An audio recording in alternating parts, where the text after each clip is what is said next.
ਸਤਿ ਸ਼੍ਰੀ ਅਕਾਲ ਜੀ ਦਾ ਖਾਲਸ ਟੀਵੀ ਦੇਖਣ ਵਾਲੇ ਦੇਸ਼ ਦੁਨੀਆ ਦੇ ਸਾਡੇ ਸਾਰੇ ਦਰਸ਼ਕਾਂ ਦਾ ਬਹੁਤ-ਬਹੁਤ ਸਵਾਗਤ ਹੈ। ਪੰਜਾਬ ਦੀਆਂ ਖਾਸ ਖਬਰਾਂ ਦੇ ਖਾਸ ਬੁਲੇਟਿਨ ਦੇ ਨਾਲ ਮੈਂ ਹਰਸ਼ਰਨ ਕੌਰ।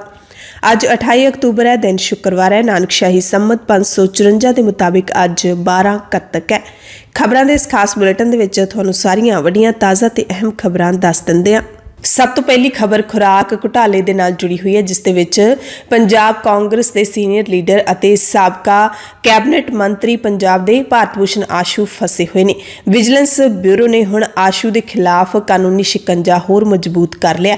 ਕਾਂਗਰਸ ਸਰਕਾਰ ਸਮੇਂ ਹੋਏ ਕਥਿਤ ਖੁਰਾਕ ਘੁਟਾਲੇ ਦੇ ਮਾਮਲੇ ਵਿੱਚ ਆਸ਼ੂ ਖਿਲਾਫ ਕੱਲ ਇੱਕ ਹੋਰ ਪਰਚਾ ਫਿਰੋਜ਼ਪੁਰ ਦੇ ਵਿੱਚ ਦਰਜ ਕੀਤਾ ਗਿਆ ਹੈ ਤੇ ਹੁਣ ਤੱਕ ਆਸ਼ੂ ਦੇ ਖਿਲਾਫ 4 ਮਾਮਲੇ ਦਰਜ ਹੋ ਚੁੱਕੇ ਨੇ। ਲੁਧਿਆਣਾ, ਫਰੀਦਕੋਟ, ਨਵਾਂ ਸ਼ਹਿਰ ਅਤੇ ਚੌਥਾ ਫਿਰੋਜ਼ਪੁਰ ਦੇ ਵਿੱਚ ਵਿਜੀਲੈਂਸ ਵੱਲੋਂ ਖੁਰਾਕ ਘੁਟਾਲੇ ਤੇ ਟੈਂਡਰਾਂ ਦੀ ਅਲਾਟਮੈਂਟ ਦੇ ਮਾਮਲੇ ਦੀ 10 ਦੇ ਕਰੀਬ ਹੋਰ ਥਾਵਾਂ ਤੇ ਪੜਤਾਲ ਚੱਲ ਰਹੀ ਹੈ। ਸੂਤਰਾਂ ਮੁਤਾਬਕ ਇਸ ਮਾਮਲੇ ਵਿੱਚ 1 ਦਰਜਨ ਦੇ ਕਰੀਬ ਕੇਸ ਦਰਜ ਹੋਣ ਦੀ ਸੰਭਾਵਨਾ ਹੈ। ਪੰਜਾਬ ਹਰਿਆਣਾ ਹਾਈ ਕੋਰਟ ਵੀ ਸਾਬਕਾ ਮੰਤਰੀ ਦੀ ਇੱਕ ਮਾਮਲੇ ਵਿੱਚ ਜ਼ਮਾਨਤ ਰੱਦ ਕਰ ਚੁੱਕੀ ਹੈ ਤੇ ਜੇ ਵਿਜੀਲੈਂਸ ਨੂੰ 1 ਤੋਂ ਵੱਧ ਮਾਮਲਿਆਂ ਦੇ ਵਿੱਚ ਆਸ਼ੂ ਨੂੰ ਨਾਮਜ਼ਦ ਕੀਤਾ ਜਾਂਦਾ ਹੈ ਤਾਂ ਉਹਨਾਂ ਨੂੰ ਲੰਬਾ ਸਮਾਂ ਜੇਲ੍ਹ ਦੇ ਵਿੱਚ ਗੁਜ਼ਾਰਨਾ ਪੈ ਸਕਦਾ ਹੈ। ਆਸ਼ੂ ਨੂੰ ਹੁਣ ਤੱਕ ਲੁਧਿਆਣਾ ਤੇ ਨਵਾਂ ਸ਼ਹਿਰ ਵਿੱਚ ਦਰਜ ਮਾਮਲਿਆਂ ਵਿੱਚ ਤਾਂ ਨਾਮਜ਼ਦ ਕੀਤਾ ਜਾ ਚੁੱਕਿਆ ਹੈ, ਜਦਕਿ ਦੂਸਰੇ ਮਾਮਲਿਆਂ ਦੇ ਵਿੱਚ ਸਾਬਕਾ ਮੰਤਰੀ ਦੀ ਭੂਮਿਕਾ ਬਾਰੇ ਪੜਤਾਲ ਤੋਂ ਬਾਅਦ ਹੀ ਕਾਰਵਾਈ ਅਮਲ ਦੇ ਵਿੱਚ ਲਿਆਂਦੀ ਜਾਵੇਗੀ। ਵਿਜੀਲੈਂਸ ਦੇ ਸੀਨੀਅਰ ਅਧਿਕਾਰੀਆਂ ਦੇ ਮੁਤਾਬਿਕ ਖੁਰਾਕ ਘੁਟਾਲੇ ਦਾ ਮਾਮਲਾ ਬੇਹੱਦ ਪੇਚੀਦਾ ਹੈ।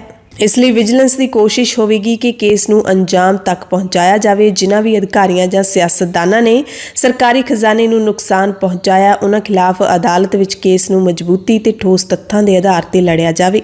ਜਿਨ੍ਹਾਂ ਥਾਵਾਂ ਤੇ ਪੜਤਾਲ ਮੁਕੰਮਲ ਹੋ ਚੁੱਕੀ ਹੈ, ਉੱਥੋਂ ਦੇ ਹਾਲਾਤ ਦੱਸਦਿਆਂ ਵਿਜੀਲੈਂਸ ਨੇ ਦੱਸਿਆ ਕਿ ਕਣਕ ਤੇ ਝੋਨੇ ਦੀ ਖਰੀਦ ਸੀਜ਼ਨ ਦੌਰਾਨ ਅਨਾਜ ਦੀ ਢੋਆ ਢੁਆਈ ਤੇ ਟੈਂਡਰ ਆਮ ਤੌਰ ਤੇ ਡੀਸੀ ਦੀ ਅਗਵਾਈ ਹੇਠ ਬਣੀਆਂ ਕਮੇਟੀਆਂ ਦੇ ਵੱਲੋਂ ਹੀ ਦਿੱਤੇ ਜਾਂਦੇ ਨੇ ਤੇ ਕਾਂਗਰਸ ਦੀ ਸਰਕਾਰ ਸਮੇਂ ਟੈਂਡਰਾਂ ਦੀ ਅਲਾਟਮੈਂਟ ਦਾ ਕੰਮ ਜਦੋਂ ਖੁਰਾਕ ਤੇ ਸਿਵਲ ਸਪਲਾਈ ਵਿਭਾਗ ਦੇ ਹਵਾਲੇ ਕੀਤਾ ਗਿਆ ਤਾਂ ਇਸ ਕੰਮ ਦੇ ਵਿੱਚ ਤਤਕਾਲੀ ਮੰਤਰੀ ਆਸ਼ੂ ਵੱਲੋਂ ਸਿੱਧੇ ਤੌਰ ਤੇ ਭੂਮਿਕਾ ਨਿਭਾਈ ਗਈ, ਯਾਨੀ ਕਿ ਇਨਡਾਇਰੈਕਟਲੀ। ਪੜਤਾਲ ਮੁਤਾਬਿਕ ਵਿਭਾਗ ਦੇ ਇੱਕ ਅਧਿਕਾਰੀ ਨੂੰ ਮੂਹਰੇ ਲਾ ਕੇ ਠੇਕੇਦਾਰਾਂ ਨਾਲ ਹਿੱਸਾਪੱਤੀ ਕੀਤੀ ਗਈ ਤੇ ਇਸ ਕੰਮ ਦੇ ਵਿੱਚ ਕਾਂਗਰਸ ਦੇ ਹਲਕਾ ਇੰਚਾਰਜ ਵਿਧਾਇਕ ਇੱਥੋਂ ਤੱਕ ਕਿ ਹੋਰ ਮੰਤਰੀ ਵੀ ਕਥਿਤ ਤੌਰ ਤੇ ਸ਼ਾਮਿਲ ਹਨ, ਯਾਨੀ ਕਿ ਇਸ ਪੂਰੇ ਘੁਟਾਲੇ ਦੇ ਵਿੱਚ ਹੋਰ ਸਾਬਕਾ ਮੰਤਰੀ ਅਤੇ ਵਿਧਾਇਕ ਵੀ ਰਡਾਰ ਤੇ ਹਨ। ਤੇ ਵਿਜੀਲੈਂਸ ਵੱਲੋਂ ਖੁਰਾਕ ਤੇ ਸਿਵਲ ਸਪਲਾਈ ਵਿਭਾਗ ਵਿੱਚ ਟਰਾਂਸਪੋਰਟ, ਲੇਬਰ ਤੇ ਹੋਰ ਕੰਮਾਂ ਨਾਲ ਜੁੜੇ ਵਿੱਤੀ ਲੈਣ ਦੇਣ ਦੇ ਮਾਮਲਿਆਂ ਦੇ ਵਿੱਚ ਕਾਂਗਰਸ ਦੇ ਕਰੀਬ 30 ਲੀਡਰਾਂ ਦੀ ਭੂਮਿਕਾ ਬਾਰੇ ਪੜਤਾਲ ਹੋ ਰਹੀ ਹੈ। ਕਾਂਗਰਸ ਦੇ ਰਾਜ ਦੌਰਾਨ ਰਾਜਸਥਾਨ ਤੇ ਯੂਪੀ ਵਰਗੇ ਸੂਬਿਆਂ ਤੋਂ ਸਸਤਾ ਝੋਨਾ ਲਿਆ ਕੇ ਪੰਜਾਬ ਦੀਆਂ ਮੰਡੀਆਂ ਵਿੱਚ ਵੇਚਣ, ਕਰੋਨਾ ਕਾਲ ਦੌਰਾਨ ਖੁਰਾਕ ਕਿੱਟਾਂ ਦੀ ਸਪਲਾਈ, ਬਾਰਦਾਨੇ ਦੀ ਖਰੀਦ ਵਿੱਚ ਗੜਬੜੀਆਂ ਦੇ ਸ਼ੰਕੇ ਦੀਆਂ ਰਿਪੋਰਟਾਂ ਵੀ ਆਉਣ ਲੱਗੀਆਂ ਨੇ। ਸੋ ਵਿਜੀਲੈਂਸ ਦੇ ਵੱਲੋਂ ਜੇ ਇਮਾਨਦਾਰੀ ਤੇ ਤਨਦੇਹੀ ਦੇ ਨਾਲ ਕੰਮ ਕੀਤਾ ਜਾਏਗਾ ਤਾਂ ਬਹੁਤਿਆਂ ਦੇ ਪਰਦੇ ਫਾਸ਼ ਹੋਣਗੇ ਤੇ ਬਥੇਰੇ ਜੇਲ੍ਹ ਦੀਆਂ ਸਲਾਖਾਂ ਪਿੱਛੇ ਜਾਣਗੇ। ਇਸ ਦੇ ਨਾਲ ਹੀ ਵਿਜੀਲੈਂਸ ਬਿਊਰੋ ਨੇ ਫਿਰੋਜ਼ਪੁਰ ਜ਼ਿਲ੍ਹੇ ਦੇ ਵਿੱਚ ਠੇਕੇਦਾਰਾਂ ਵੱਲੋਂ ਮਿਲੀ ਭੁਗਤ ਦੇ ਨਾਲ ਅਨਾਜ ਮੰਡੀਆਂ ਦੇ ਵਿੱਚ ਕਣਕ ਦੀ ਢੋਆ ਢੁਆਈ ਲਈ ਲੇਬਰ ਕਾਰਟੇਜ ਅਤੇ ਟਰਾਂਸਪੋਰਟ ਟੈਂਡਰਾਂ ਦੇ ਵਿੱਚ ਧੋਖਾਧੜੀ ਦੇ ਇੱਕ ਹੋਰ ਮਾਮਲੇ ਦਾ ਪਰਦਾ ਫਾਸ਼ ਕੀਤਾ ਹੈ। ਇਸ ਮਾਮਲੇ ਦੇ ਵਿੱਚ 3 ਠੇਕੇਦਾਰਾਂ ਦੇ ਖਿਲਾਫ ਸਰਕਾਰੀ ਖਜ਼ਾਨੇ ਨੂੰ ਨੁਕਸਾਨ ਪਹੁੰਚਾਉਣ ਦੇ ਦੋਸ਼ ਹੇਠ ਕੇਸ ਦਰਜ ਕੀਤਾ ਗਿਆ ਹੈ।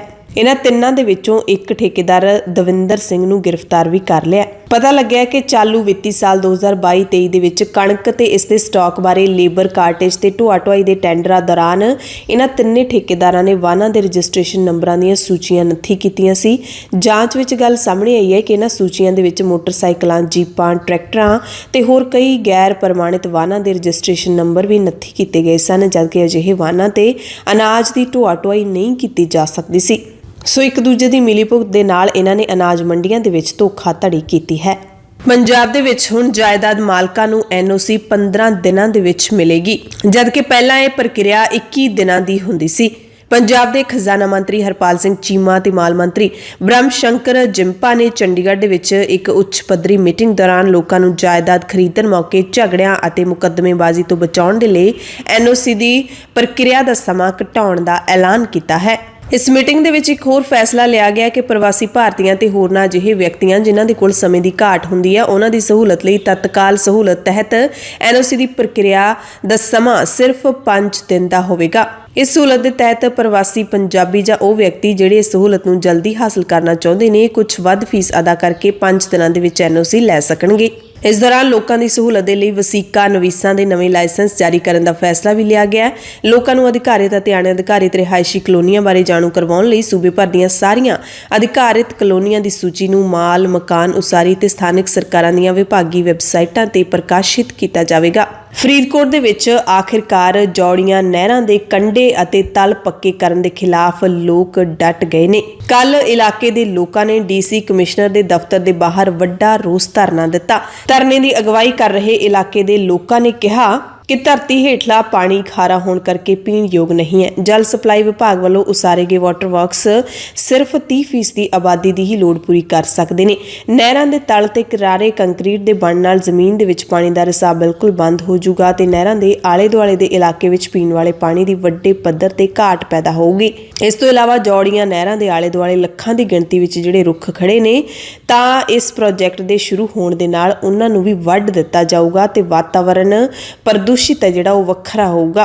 इस मौके जल जीवन बचाओ मोर्चे ने डीसी दफ्तर तो जौड़ियां नहरां तक रोस मार्च भी कढ़िया। मोर्चे 'च शामिल होने वाले लोगों ने अहद लिया है, ऐलान किया कि नहरां पक्कियां करन दा प्रोजैक्ट किसी भी कीमत ते शुरू नहीं होण दिता जाएगा। इस मौके फरीदकोट के विधायक गुरदित सिंह सेखों ने कहा है कि इस मामले की गंभीरता बारे उन्होंने मुख्य मंत्री पंजाब ते सिंचाई मंत्री नूं पहलां ही सूचित कर दिता है ते सरकार इस प्रोजैक्ट ते मुड़ विचार कर रही है।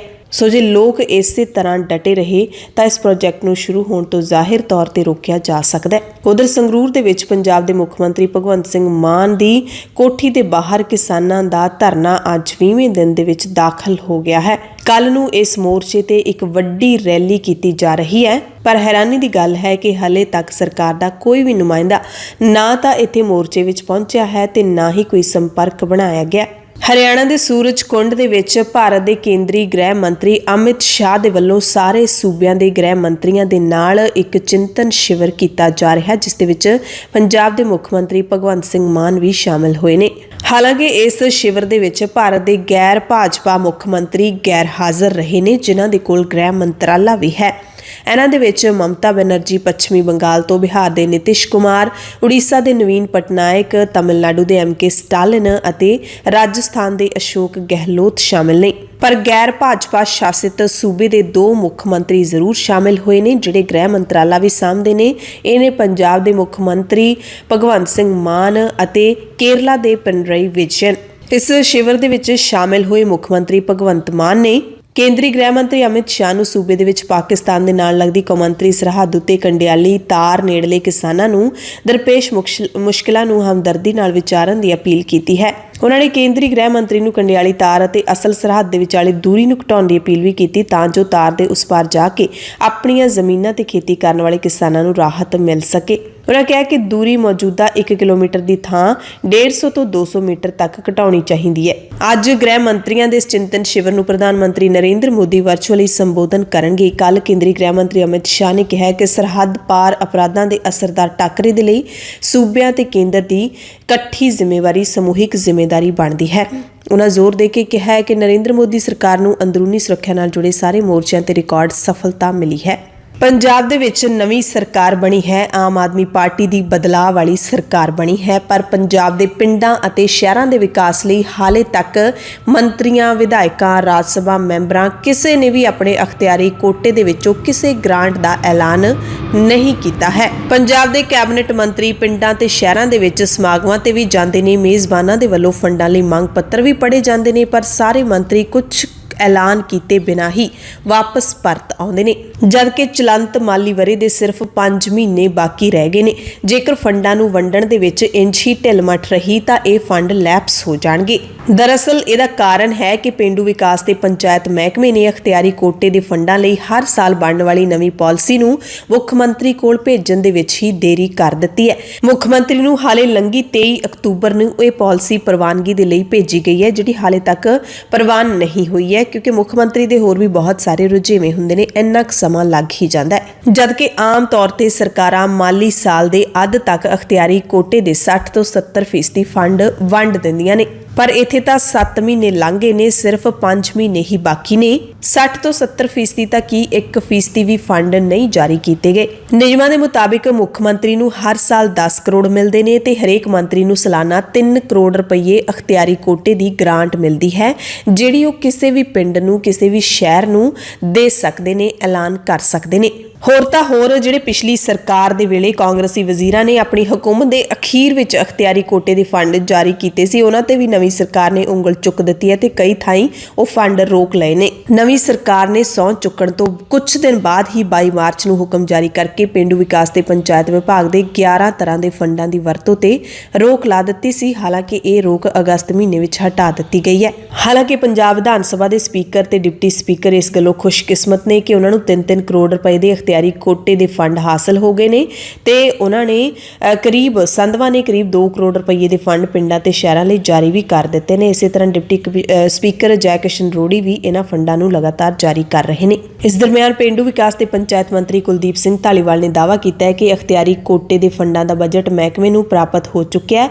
ਇਹਨਾਂ ਫੰਡਾਂ ਦੀ ਵੰਡ ਆਦਿ ਬਾਰੇ ਤੈਅ ਸ਼ਰਤਾਂ ਦੀ ਪ੍ਰਵਾਨਗੀ ਦਾ ਕੇਸ ਮੁੱਖ ਮੰਤਰੀ ਨੂੰ ਭੇਜਿਆ ਜਾ ਚੁੱਕਿਆ ਹੈ। ਜਿਵੇਂ ਹੀ ਪ੍ਰਵਾਨਗੀ ਮਿਲੂਗੀ, ਫੰਡ ਜਾਰੀ ਕਰਨ ਦਾ ਕੰਮ ਸ਼ੁਰੂ ਕਰ ਦਿੱਤਾ ਜਾਊਗਾ। ਉਹਨਾਂ ਦਾਅਵਾ ਕੀਤਾ ਕਿ ਖੁਦ ਉਹ 1-2 ਥਾਵਾਂ ਤੇ ਫੰਡ ਦੇਣ ਬਾਰੇ ਐਲਾਨ ਕਰ ਚੁੱਕੇ ਨੇ।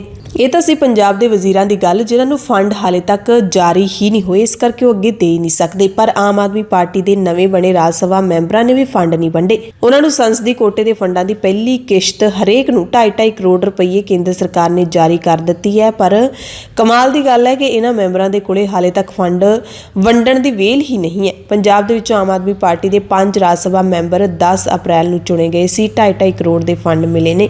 ਇਸੇ ਤਰ੍ਹਾਂ 5 ਜੁਲਾਈ ਨੂੰ ਆਮ ਆਦਮੀ ਪਾਰਟੀ ਦੇ ਵੱਲੋਂ ਸੰਤ ਬਲਵੀਰ ਸਿੰਘ ਸੀਚੇਵਾਲ ਤੇ ਵਿਕਰਮਜੀਤ ਸਿੰਘ ਸਾਨੀ ਵੀ ਰਾਜ ਸਭਾ ਮੈਂਬਰ ਬਣੇ ਸਨ। ਇਹਨਾਂ ਨੇ ਵੀ ਫੰਡ ਵੰਡਣੇ ਸ਼ੁਰੂ ਨਹੀਂ ਕੀਤੇ। ਮਾਨਸਾ ਤੇ ਬੁਢਲਾਡਾ ਪਹੁੰਚੇ ਪੰਜਾਬ ਦੇ ਕੈਬਨਿਟ ਮੰਤਰੀ ਅਮਨ ਅਰੋੜਾ ਨੇ ਬਿਆਨ ਦਿੱਤਾ ਹੈ ਕਿ ਪੰਜਾਬੀ ਗਾਇਕ ਸ਼ੁਭਦੀਪ ਸਿੰਘ ਸਿੱਧੂ ਮੂਸੇਵਾਲੇ ਦੇ ਕਤਲ ਮਾਮਲੇ ਦੇ ਵਿੱਚ ਸ਼ਾਮਿਲ ਜਿਹੜੇ ਵੀ ਦੋਸ਼ੀ ਵਿਦੇਸ਼ਾਂ 'ਚ ਬੈਠੇ ਹੋਏ ਨੇ, ਉਹਨਾਂ ਦੀ ਪੁਲਿਸ ਵੱਲੋਂ ਬਾਕਾਇਦਾ ਸ਼ਨਾਖਤ ਕਰ ਲਈ ਗਈ ਹੈ ਤੇ ਉਹਨਾਂ ਨੂੰ ਪੰਜਾਬ ਲਿਆਉਣ ਦੀ ਕਾਰਵਾਈ ਵੀ ਵਿੱਢ ਦਿੱਤੀ ਗਈ ਹੈ। ਅਮਨ ਅਰੋੜਾ ਨੇ ਕਿਹਾ ਕਿ ਪੰਜਾਬ ਸਰਕਾਰ ਨੇ ਕੇਂਦਰੀ ਗ੍ਰਹਿ ਮੰਤਰੀ ਨੂੰ ਬਾਕਾਇਦਾ ਇਹਨਾਂ ਗੈਂਗਸਟਰਾਂ ਦੇ ਵਿਰੁੱਧ ਉਕਤ ਕਾਰਵਾਈ ਕਰਨ ਦੇ ਲਈ ਇੱਕ ਚਿੱਠੀ ਵੀ ਲਿਖੀ ਸੀ, ਜਿਸ ਤੋਂ ਬਾਅਦ ਮੁੱਖ ਮੰਤਰੀ ਭਗਵੰਤ ਮਾਨ ਤੇ ਡੀਜੀਪੀ ਪੰਜਾਬ ਦੇ ਗੌਰਵ ਯਾਦਵ ਨੇ ਨਿੱਜੀ ਤੌਰ ਤੇ ਗ੍ਰਹਿ ਵਿਭਾਗ ਦੇ ਨਾਲ ਰਾਬਤਾ ਕਾਇਮ ਕਰਕੇ ਉਹਨਾਂ ਨੂੰ ਹਰ ਤਰ੍ਹਾਂ ਦਾ ਸਹਿਯੋਗ ਦੇਣ ਦਾ ਭਰੋਸਾ ਦਿੱਤਾ ਹੈ। ਉਹਨਾਂ ਦਾਅਵਾ ਕੀਤਾ ਕਿ ਇਸ ਵੱਡੀ ਦੁਖਦਾਈ ਘਟਨਾ ਦੇ ਜ਼ਿੰਮੇਵਾਰ ਹਰ ਸ਼ਖਸ ਨੂੰ ਸਖਤ ਸਜ਼ਾਵਾਂ ਦੇਣ ਦੇ ਲਈ ਸਰਕਾਰ ਵਚਨਬੱਧ ਹੈ। ਲੁਧਿਆਣਾ ਪੁਲਿਸ ਨੇ ਕੱਲ ਭਾਮੀਆਂ ਕਲਾਂ ਸਥਿਤ ਹੁੰਦਲ ਚੌਂਕ ਦੇ ਵਿੱਚ ਸ਼ਰੇਆਮ ਪਾਰਸ ਖੱਤਰੀ ਦਾ ਕਤਲ ਕਰਨ ਵਾਲੇ ਗੈਂਗਸਟਰ ਅਜੇ ਪੰਡਤ ਦੇ ਇੱਕ ਸਾਥੀ ਨੂੰ ਗ੍ਰਿਫਤਾਰ ਕਰ ਲਿਆ ਹੈ। ਮੁਲਜ਼ਮ ਦੀ ਪਛਾਣ ਟਿੱਬਾ ਰੋਡ ਦੀ ਸ਼ਿਵ ਸ਼ਕਤੀ ਕਲੋਨੀ ਦੇ ਵਾਸੀ ਸਾਗਰ ਵਜੋਂ ਹੋਈ ਹੈ। ਅਦਾਲਤ ਨੇ ਇਸ ਦਾ 3 ਦਿਨਾਂ ਦਾ ਪੁਲਿਸ ਰਿਮਾਂਡ ਦੇ ਦਿੱਤਾ ਹੈ। ਦਿੱਲੀ ਦੇ ਮੁੱਖ ਮੰਤਰੀ ਅਰਵਿੰਦ ਕੇਜਰੀਵਾਲ ਦੇ ਵੱਲੋਂ ਕਰੰਸੀ ਦੇ ਨਵੇਂ ਨੋਟਾਂ ਤੇ ਦੇਵੀ ਦੇਵਤਿਆਂ ਦੀਆਂ ਤਸਵੀਰਾਂ ਛਾਪਣ ਦਾ ਅਕਾਲੀ ਦਲ ਨੇ ਵਿਰੋਧ ਕੀਤਾ ਹੈ। ਅਕਾਲੀ ਲੀਡਰ ਬਿਕਰਮ ਸਿੰਘ ਮਜੀਠੀਆ ਨੇ ਕਿਹਾ ਕਿ ਹੈਰਾਨੀ ਵਾਲੀ ਗੱਲ ਹੈ ਕਿ ਇੱਕ IIT ਗ੍ਰੈਜੂਏਟ ਵਿਅਕਤੀ ਇੰਨਾ ਹੇਠਾਂ ਡਿੱਗ ਗਿਆ ਹੈ ਕਿ ਸਿਆਸੀ ਲਾਹਾ ਲੈਣ ਖਾਤਰ ਫਿਰਕੂ ਮੰਗ ਰੱਖ ਰਿਹਾ ਹੈ। ਮਜੀਠੀਆ ਨੇ ਕੇਜਰੀਵਾਲ ਦੀ ਮੰਗ ਨੂੰ ਗੈਰ ਜ਼ਿੰਮੇਵਾਰਾਨਾ ਤੇ ਦੇਸ਼ ਵਿੱਚ ਫਿਰਕੂ ਸਦਭਾਵਨਾ ਨੂੰ ਸੱਟ ਮਾਰਨ ਵਾਲੀ ਦੱਸਿਆ ਹੈ। ਮਜੀਠੀਆ ਨੇ ਕਿਹਾ ਕਿ ਇਹਦੇ ਵਿੱਚ ਕੋਈ ਸ਼ੱਕ ਨਹੀਂ ਕਿ ਕੋਈ ਵੀ ਪੜ੍ਹਿਆ ਲਿਖਿਆ ਵਿਅਕਤੀ ਇਹ ਸਮਝਦਾ ਹੈ ਕਿ ਹਿੰਦੂ ਦੇਵੀ ਦੇਵਤਿਆਂ ਦੀ ਤਸਵੀਰ ਭਾਰਤੀ ਕਰੰਸੀ ਤੇ ਛਪਵਾਉਣ ਨਾਲ ਭਾਰਤੀ ਅਰਥਚਾਰੇ ਵਿੱਚ ਕੋਈ ਸੁਧਾਰ ਨਹੀਂ ਹੋਣ ਵਾਲਾ। ਕਹਿੰਦੇ ਅਜਿਹਾ ਕਰਕੇ ਕੇਜਰੀਵਾਲ ਸਿਰਫ ਤੇ ਸਿਰਫ ਵੋਟਾਂ ਲੈਣ ਖਾਤਰ ਆਪਣੇ ਆਪ ਨੂੰ ਕੱਟੜ ਹਿੰਦੂ ਵਜੋਂ ਪੇਸ਼ ਕਰਨਾ ਚਾਹੁੰਦੇ ਨੇ, ਪਰ ਉਹਨਾਂ ਨੂੰ ਆਪਣੇ ਚੁਣੇ ਮੁੱਖ ਮੰਤਰੀ ਭਗਵੰਤ ਮਾਨ ਦੇ ਸ਼ਰਾਬੀ ਹੋਣ ਤੇ ਕੋਈ ਅਫਸੋਸ ਨਹੀਂ ਹੈ। ਸੋ ਪੂਰੇ ਦੇਸ਼ ਦੇ ਵਿੱਚ ਵਿਰੋਧੀ ਪਾਰਟੀਆਂ ਅਰਵਿੰਦ ਕੇਜਰੀਵਾਲ ਦੇ ਇਸ ਬਿਆਨ ਨੂੰ ਸਿਆਸੀ ਏਜੰਡਾ, ਸਿਆਸੀ ਹੱਥਕੰਡਾ ਕਰਾਰ ਦੇ ਰਹੀਆਂ ਨੇ, ਪਰ ਆਮ ਆਦਮੀ ਪਾਰਟੀ ਦੇ ਸਾਰੇ ਵਿਧਾਇਕਾਂ, ਮੰਤਰੀਆਂ ਅਤੇ ਲੀਡਰਾਂ ਨੂੰ ਕੇਜਰੀਵਾਲ ਦੇ ਇਸ ਬਿਆਨ ਦੀ ਹਮਾਇਤ ਕਰਨੀ ਹੀ ਪੈ ਰਹੀ ਹੈ। ਪੰਜਾਬ ਦੇ ਕੈਬਨਿਟ ਮੰਤਰੀ ਡਾਕਟਰ ਇੰਦਰਬੀਰ ਸਿੰਘ ਨਿੱਜਰ ਨੇ ਵੀ ਨੋਟਾਂ ਤੇ ਲక్ష్ਮੀ ਤੇ ਗਣੇਸ਼ ਦੀ ਫੋਟੋ ਲਾਉਣ ਦੀ ਮੰਗ ਦੀ ਹਮਾਇਤ ਕੀਤੀ ਹੈ।